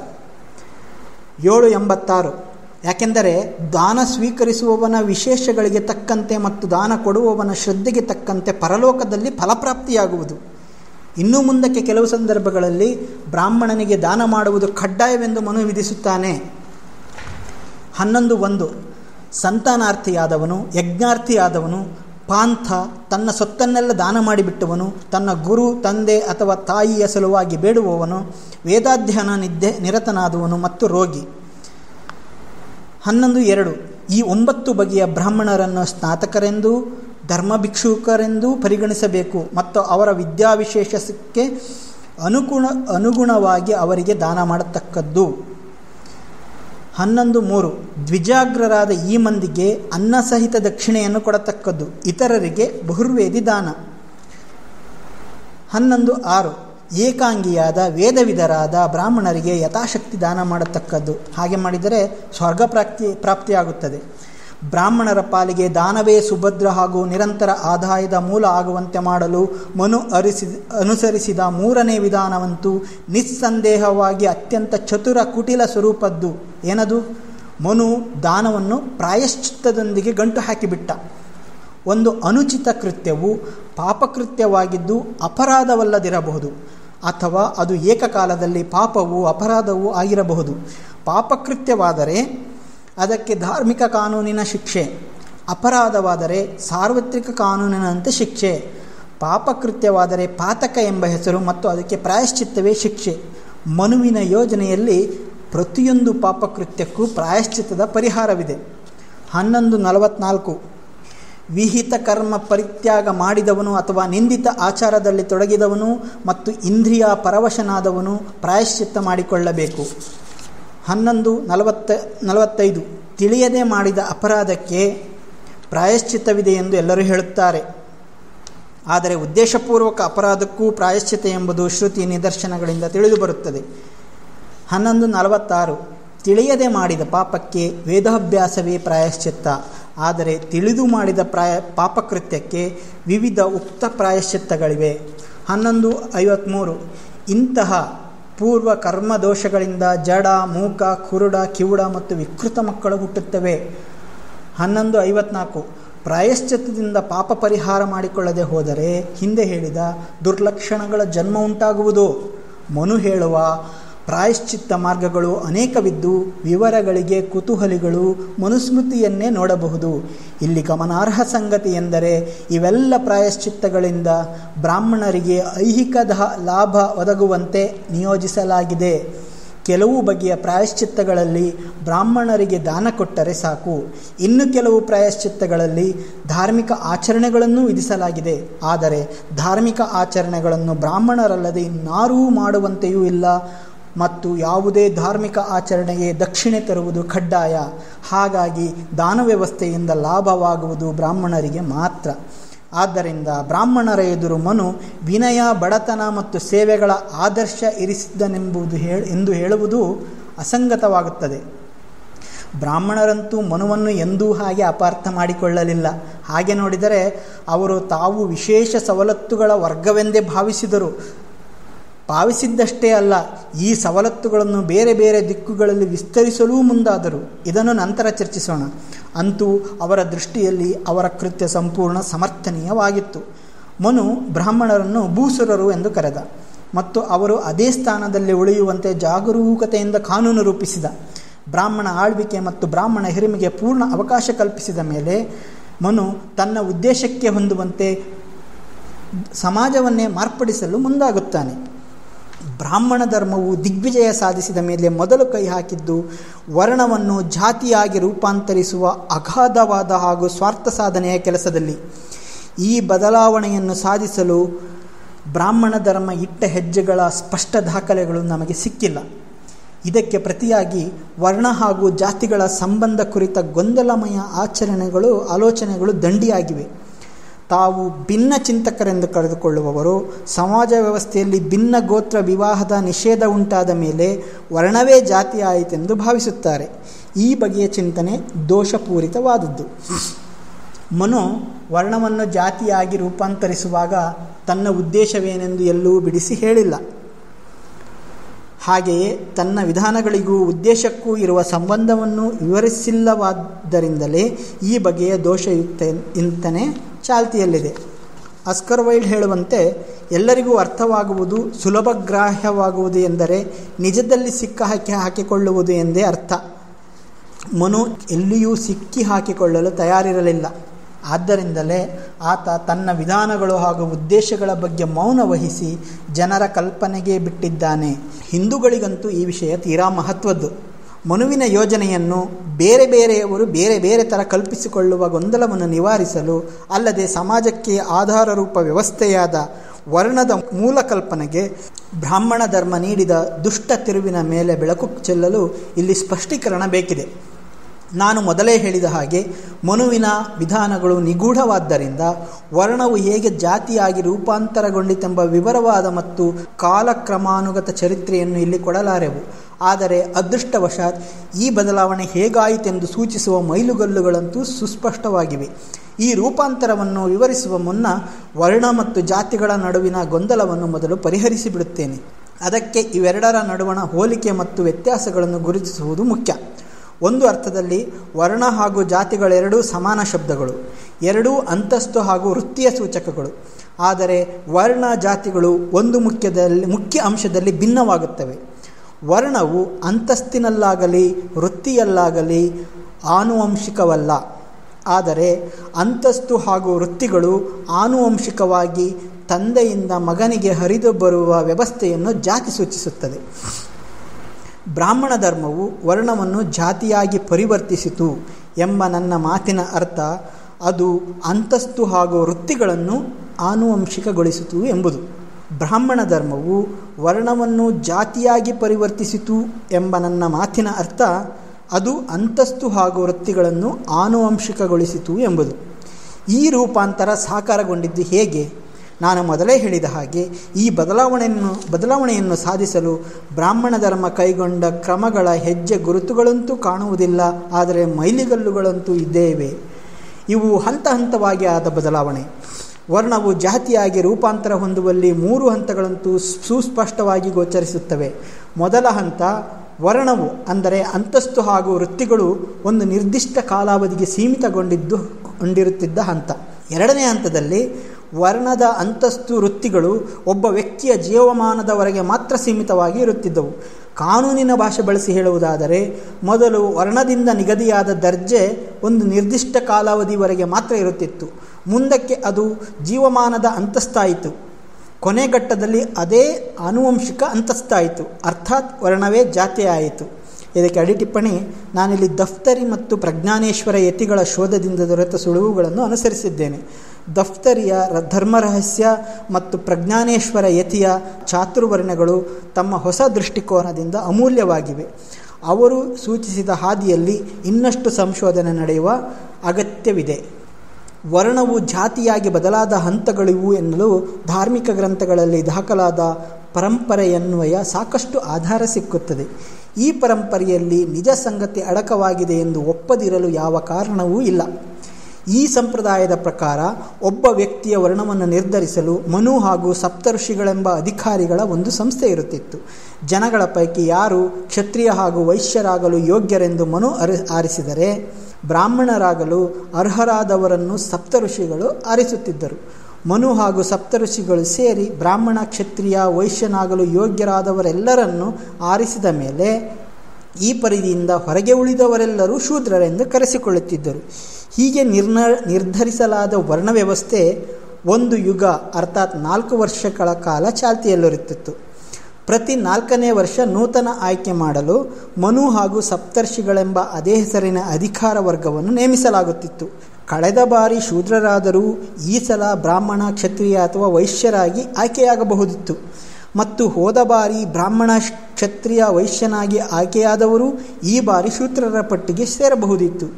ಹೀಗೆ ಬಾರಿ ಬಾರಿಗೂ ಪ್ರತಿ ವರ್ಣದ ಸಂಘಟನೆ ಬದಲಾಗುತ್ತಿತ್ತು. ಇದು ದೈಹಿಕ ಹಾಗೂ ಮಾನಸಿಕ ಅರ್ಹತೆಗನುಗುಣವಾಗಿ ಸಮುದಾಯ ಬದುಕಿಗೆ ಅಗತ್ಯವಾದ ವೃತ್ತಿಗಳನ್ನು ಅನುಸರಿಸಲು ಜನರನ್ನು ಆರಿಸುವ ನಿಯತಕಾಲಿಕ ಆಯ್ಕೆಯಾಗಿತ್ತು. ವರ್ಣಗಳು ಬದಲಾಗುವ ಕಾಲವನ್ನು ಮನ್ವಂತರ ಅಂದರೆ ಮನು ಮಾಡಿದ ವರ್ಣ ಮರು ಬದಲಾವಣೆಯ ಕಾಲಾವಧಿ ಎಂದು ಕರೆಯಲಾಗುತ್ತಿತ್ತು. ಜೊತೆಗೆ ಮನ್ವಂತರ ಶಬ್ದವು ಯಾವುದೇ ವ್ಯಕ್ತಿಗೆ ನಿಗದಿಪಡಿಸಿದ ವರ್ಣದ ಕಾಲಾವಧಿ ಎಂಬ ಅರ್ಥವನ್ನು ಸೂಚಿಸುತ್ತದೆ. ಈ ಮನ್ವಂತರ ಶಬ್ದವು ತನ್ನ ಸತ್ವ ಹಾಗೂ ಅರ್ಥಗಳಲ್ಲಿ ಶ್ರೀಮಂತವಾಗಿದ್ದು ವರ್ಣ ವ್ಯವಸ್ಥೆಯ 2 ಮುಖ್ಯ ಅಂಶಗಳನ್ನು ಧ್ವನಿಸುತ್ತದೆ. ಒಂದು, ಮನು ಮತ್ತು ಸಪ್ತರ್ಷಿಗಳೆಂಬ ಸ್ವತಂತ್ರ ಅಧಿಕಾರ ಮಂಡಳಿಯಿಂದ ವರ್ಣ ನಿಗದಿಯಾಗುತ್ತಿತ್ತು ಎಂಬುದು. ಎರಡನೆಯದಾಗಿ, ವರ್ಣವು ಒಂದು ನಿರ್ದಿಷ್ಟ ಅವಧಿಗಾಗಿ ನಿಗದಿಯಾಗಿದ್ದು ಅನಂತರ ಮನು ಅದನ್ನು ಬದಲಾಯಿಸಿದ ಎಂಬುದು. ಇದಕ್ಕೆ ಅಡಿಟಿಪ್ಪಣಿ: ಸುಮತಿ ಭಾರ್ಗವ ತನ್ನ ಸಂಹಿತೆಯನ್ನು ಮನುಸ್ಮೃತಿ ಎಂದೇಕೆ ಕರೆದನೆಂದು ಆಗ ಅರಿವಾಗುತ್ತದೆ. ಪ್ರಾಚೀನ ಕಾನೂನು ನಿರ್ಮಾಪಕ ಮನುವಿನ ಘನತೆ ಹಾಗೂ ಅಧಿಕಾರವನ್ನು ತನ್ನ ಸಂಹಿತೆಗೆ ತುಂಬುವುದು ಅವನ ಉದ್ದೇಶವಾಗಿತ್ತು. ಪುರಾಣಗಳಲ್ಲಿ ಸೂಚಿತವಾದ ಸನಾತನ ಪರಿಪಾಠದಂತೆ ಮನು ಹಾಗೂ ಸಪ್ತರ್ಷಿಗಳು ಒಬ್ಬ ವ್ಯಕ್ತಿಯ ವರ್ಣವನ್ನು 4 ವರ್ಷ ಅಂದರೆ ಒಂದು ಯುಗ ಕಾಲಕ್ಕಾಗಿ ನಿಗದಿ ಮಾಡುತ್ತಿದ್ದರು. ಆ 4 ವರ್ಷಗಳ ಕೊನೆಯಲ್ಲಿ ಮನ್ವಂತರ ಉಂಟಾಗುತ್ತಿತ್ತು. ಆ ಮೂಲಕ ಪ್ರತಿ 4ನೇ ವರ್ಷ ಪಟ್ಟಿ ಬದಲಾಯಿಸುತ್ತಿತ್ತು. ಈ ಸಂದರ್ಭದಲ್ಲಿ ಕೆಲವರು ಹಳೆಯ ವರ್ಣವನ್ನು ಬದಲಾಯಿಸಿಕೊಳ್ಳುತ್ತಿದ್ದರು, ಕೆಲವರು ಉಳಿಸಿಕೊಳ್ಳುತ್ತಿದ್ದರು, ಕೆಲವರು ಕಳೆದುಕೊಳ್ಳುತ್ತಿದ್ದರು, ಮತ್ತೆ ಕೆಲವರು ಗಳಿಸಿಕೊಳ್ಳುತ್ತಿದ್ದರು. ಇದಕ್ಕೆ ಅಡಿಟಿಪ್ಪಣಿ: ವೇದಗಳಲ್ಲಿ ಶೂದ್ರರೇ ರಚಿಸಿದ ಹಲವಾರು ಮಂತ್ರಗಳಿವೆ. ಶೂದ್ರರು ವೇದವನ್ನು ಕೇಳಬಾರದು, ಪಠಿಸಲೂಬಾರದು ಎಂಬ ಮನುಶಾಸನಕ್ಕೆ ಇದೊಂದೇ ವಿವರಣೆ ಸಾಧ್ಯ. ಇಲ್ಲವಾದರೆ ಅದು ಒಗಟಾಗಿಯೇ ಉಳಿದುಬಿಡುತ್ತದೆ. ಮೂಲ ವ್ಯವಸ್ಥೆಯು ವಯಸ್ಕರ ವರ್ಣ ನಿಗದಿಯ ಬಗ್ಗೆ ಮಾತ್ರ ಆಲೋಚಿಸಿದಂತೆ ಕಾಣುತ್ತದೆ. ಅದು ಪೂರ್ವ ತರಬೇತಿಯ ಮೇಲಾಗಲಿ ಒಲವು ನಿಲುವುಗಳ ನಿಕಟ ಪರಿಶೀಲನೆಯ ಮೇಲಾಗಲಿ ನಿಂತಿರಲಿಲ್ಲ. ಮನು ಮತ್ತು ಸಪ್ತರ್ಷಿಗಳು ಒಂದು ಬಗೆಯ ಸಂದರ್ಶನ ಮಂಡಳಿಯಂತಿದ್ದು ಒಬ್ಬ ವ್ಯಕ್ತಿ ಸಂದರ್ಶನದಲ್ಲಿ ಹೇಗೆ ನಡೆದುಕೊಂಡ ಎಂಬುದರ ಮೇಲೆಯೇ ಅವನ ವರ್ಣ ನಿರ್ಧರಿಸುತ್ತಿದ್ದರು. ವರ್ಣ ನಿರ್ಧಾರ ಹೇಗೆಂದರೆ ಹಾಗೆ, ಯಾವ ನೀತಿ ನಿಯಮಗಳಿಲ್ಲದೆ ರೂಕ್ಷವಾಗಿ ನಡೆಯುತ್ತಿತ್ತು. ಈ ವ್ಯವಸ್ಥೆ ನಂತರ ನಶಿಸಿ ಹೋದಂತೆ ತೋರುತ್ತದೆ. ಅದರ ಜಾಗದಲ್ಲಿ ಇನ್ನೊಂದು ಹೊಸ ಪರಂಪರೆ ಬೆಳೆಯಿತು. ಅದಕ್ಕೆ ಗುರುಕುಲ ವ್ಯವಸ್ಥೆ ಎಂದು ಹೆಸರು. ಗುರುಕುಲವೆಂದರೆ ಆಚಾರ್ಯ ಅಥವಾ ಗುರು ಒಬ್ಬ ನಡೆಸುವ ಶಾಲೆ. ಎಲ್ಲ ಮಕ್ಕಳು ವಿದ್ಯಾಭ್ಯಾಸಕ್ಕಾಗಿ ಈ ಶಾಲೆಗೆ ಹೋಗುತ್ತಿದ್ದರು. ಈ ಶಿಕ್ಷಣದ ಅವಧಿ 12 ವರ್ಷ. ಗುರುಕುಲದಲ್ಲಿರುವ ಮಗುವಿಗೆ ಬ್ರಹ್ಮಚಾರಿ ಎನ್ನುತ್ತಿದ್ದರು. ಶಿಕ್ಷಣದ ಅವಧಿ ಮುಗಿದ ಮೇಲೆ ಗುರುಕುಲದಲ್ಲೇ ಆಚಾರ್ಯರಿಂದ ಉಪನಯನ ಎಂಬ ಅತಿ ಮುಖ್ಯ ಸಮಾರಂಭವಿರುತ್ತಿತ್ತು. ಇದು ಆಚಾರ್ಯರು ವಿದ್ಯಾರ್ಥಿಯ ವರ್ಣವನ್ನು ನಿರ್ಧರಿಸಿ ಆ ವರ್ಣದ ಕರ್ತವ್ಯಗಳನ್ನು ನಿರ್ವಹಿಸಲು ಹೊರ ಜಗತ್ತಿಗೆ ಕಳುಹಿಸುವ ಸಂದರ್ಭವಾಗಿತ್ತು. ಆಚಾರ್ಯರು ನಡೆಸುತ್ತಿದ್ದ ಉಪನಯನ ಮನು ಮತ್ತು ಸಪ್ತರ್ಷಿಗಳು ನಡೆಸುತ್ತಿದ್ದ ವರ್ಣ ನಿರ್ಧಾರ ಪದ್ಧತಿ ಬದಲಿಗೆ ಜಾರಿಗೆ ಬಂದ ಹೊಸ ವಿಧಾನವಾಗಿ ಹಳೆಯ ವಿಧಾನಕ್ಕಿಂತ ನಿಸ್ಸಂದೇಹವಾಗಿ ಉತ್ತಮವಾಗಿತ್ತು. ವರ್ಣವು ನಿಷ್ಪಕ್ಷಪಾತವಾದ ಸ್ವತಂತ್ರವಾದ ಸಂಸ್ಥೆಯಿಂದ ನಿರ್ಧಾರವಾಗಬೇಕೆಂಬ ಹಳೆಯ ವ್ಯವಸ್ಥೆಯ ಲಕ್ಷಣವನ್ನು ಇದು ಉಳಿಸಿಕೊಂಡಿತು. ಜೊತೆಗೆ ವರ್ಣ ನಿರ್ಧಾರಕ್ಕೆ ಮುನ್ನ ತರಬೇತಿ ಅಗತ್ಯವೆಂಬ ಹೊಸ ಅಂಶವನ್ನು ಸೇರಿಸಿತು. ವ್ಯಕ್ತಿಯ ವ್ಯಕ್ತಿತ್ವದ ಬೆಳವಣಿಗೆಗೆ ತರಬೇತಿಯೊಂದೇ ಮಾರ್ಗ ಮತ್ತು ವ್ಯಕ್ತಿತ್ವದ ಅರಿವೇ ವರ್ಣ ನಿರ್ಧಾರ ಮಾಡುವ ಏಕೈಕ ಸುರಕ್ಷಿತ ವಿಧಾನ ಎನ್ನುವ ಹಿನ್ನೆಲೆಯಲ್ಲಿ ಈ ಹೊಸ ಲಕ್ಷಣದ ಸೇರ್ಪಡೆ ನಿಜಕ್ಕೂ ದೊಡ್ಡ ಸುಧಾರಣೆ ಎಂಬುದರಲ್ಲಿ ಸಂದೇಹವಿಲ್ಲ. ಆಚಾರ್ಯ ಗುರುಕುಲ ವ್ಯವಸ್ಥೆಯೊಂದಿಗೆ ವರ್ಣದ ಅವಧಿಯೂ ಬದಲಾಯಿತು. ಒಂದು ನಿರ್ದಿಷ್ಟ ಅವಧಿಯ ವರ್ಣದ ಬದಲು ವರ್ಣವೀಗ ಜೀವಮಾನದ ವರ್ಣವಾಯಿತು. ಆದರೆ ಈಗಲೂ ಅದು ಅನುವಂಶೀಯವಾಗಿರಲಿಲ್ಲ. ಈ ವ್ಯವಸ್ಥೆಯಿಂದಲೂ ಬ್ರಾಹ್ಮಣ ಧರ್ಮ ತೃಪ್ತವಾಗಲಿಲ್ಲ ಎಂಬುದು ಸ್ಪಷ್ಟವಾಗಿಯೇ ಇದೆ ಮತ್ತು ಅತೃಪ್ತಿಯ ಕಾರಣವೂ ನಿಚ್ಚಳವಾಗಿದೆ. ಆಗ ಪ್ರಚಲಿತದಲ್ಲಿದ್ದ ಗುರುಕುಲ ವ್ಯವಸ್ಥೆಯಲ್ಲಿ ಆಚಾರ್ಯರು ಒಬ್ಬ ಬ್ರಾಹ್ಮಣ ಅಭ್ಯರ್ಥಿಯನ್ನು ಶೂದ್ರನಾಗಲು ಮಾತ್ರ ಯೋಗ್ಯನೆಂದು ಘೋಷಿಸುವ ಎಲ್ಲ ಸಾಧ್ಯತೆಗಳು ಇದ್ದವು. ಇಂಥ ಫಲಿತಾಂಶವನ್ನು ತಪ್ಪಿಸಲು ಬ್ರಾಹ್ಮಣ ಧರ್ಮ ಸಹಜವಾಗಿಯೇ ಕಾತರವಾಗಿತ್ತು. ವರ್ಣ ಅನುವಂಶೀಯವಾದರೆ ಮಾತ್ರ ಬ್ರಾಹ್ಮಣರ ಮಕ್ಕಳು ಶೂದ್ರರಾಗುವುದನ್ನು ತಪ್ಪಿಸಬಹುದೆಂಬ ಎಣಿಕೆ ಈ ಕಾತರದ ಹಿಂದಿತ್ತು ಮತ್ತು ಇದನ್ನು ಸಾಧಿಸಲು ಬ್ರಾಹ್ಮಣ ಧರ್ಮವು ಅತೀವ ಭಂಡತನದಿಂದ ಮುಂದಾಯಿತು. ಸ್ನೇಹಿತರೆ, ನಾನು ಬಾಬಾ ಸಾಹೇಬ್ ಡಾಕ್ಟರ್ BR ಅಂಬೇಡ್ಕರ್ ಅವರ ಬ್ರಾಹ್ಮಣ ಧರ್ಮದ ದಿಗ್ವಿಜಯ, ರಾಜ್ಯಹತ್ಯೆ ಅಥವಾ ಪ್ರತಿಕ್ರಾಂತಿಯ ಉಗಮ ಇದರ ಕನ್ನಡ ಅನುವಾದ NS ಶಂಕರ್ ಇದನ್ನು ಪ್ರಕಟಿಸಿದ್ದು ಆದಿಮ ಪ್ರಕಾಶನ. ಈ ಒಂದು ಕೃತಿಯ ಆಯ್ದ ಭಾಗವನ್ನು ನಿಮಗಾಗಿ ಓದಿದ್ದೇನೆ. ಈ ಒಂದು ಅವಕಾಶಕ್ಕೆ ಗೆಳೆಯ ಅರುಣ್ ಜೋಳದ ಕೂಡ್ಲಿಗಿ ಅವರಿಗೆ ಭೀಮ ವಂದನೆಗಳನ್ನು ಸಲ್ಲಿಸ್ತೀನಿ. ಎಲ್ಲರಿಗೂ ಜೈ ಭೀಮ್. ಕೇಳಿಸಿಕೊಂಡ ಎಲ್ರಿಗೂ ಧನ್ಯವಾದಗಳು. ನೀವು ಬಾಬಾ ಸಾಹೇಬ್ ಅಂಬೇಡ್ಕರ್ ಅವರ ಅರಿವಿನ ಪಯಣಕ್ಕೆ ಜೊತೆಯಾಗಿ ಸಬ್ಸ್ಕ್ರೈಬ್ ಮಾಡದಿದ್ದರೆ ಸಬ್ಸ್ಕ್ರೈಬ್ ಮಾಡಿ, ಇಷ್ಟ ಆದರೆ ಲೈಕ್ ಮಾಡಿ, ಮುಖ್ಯವಾಗಿ ನಿಮ್ಮ ಆಪ್ತರಿಗೆ ಶೇರ್ ಮಾಡಿ. ಅಂಬೇಡ್ಕರ್ ಚಿಂತನೆಯನ್ನು ಕೇಳಿಸಿ. ನಿಮ್ಮ ಅಭಿಪ್ರಾಯವನ್ನು ಕಮೆಂಟ್ ಮಾಡಿ. ಮತ್ತೆ ನಾಳಿನ ಸಂಚಿಕೆಯಲ್ಲಿ ಸಿಗೋಣ. ನಮಸ್ಕಾರ.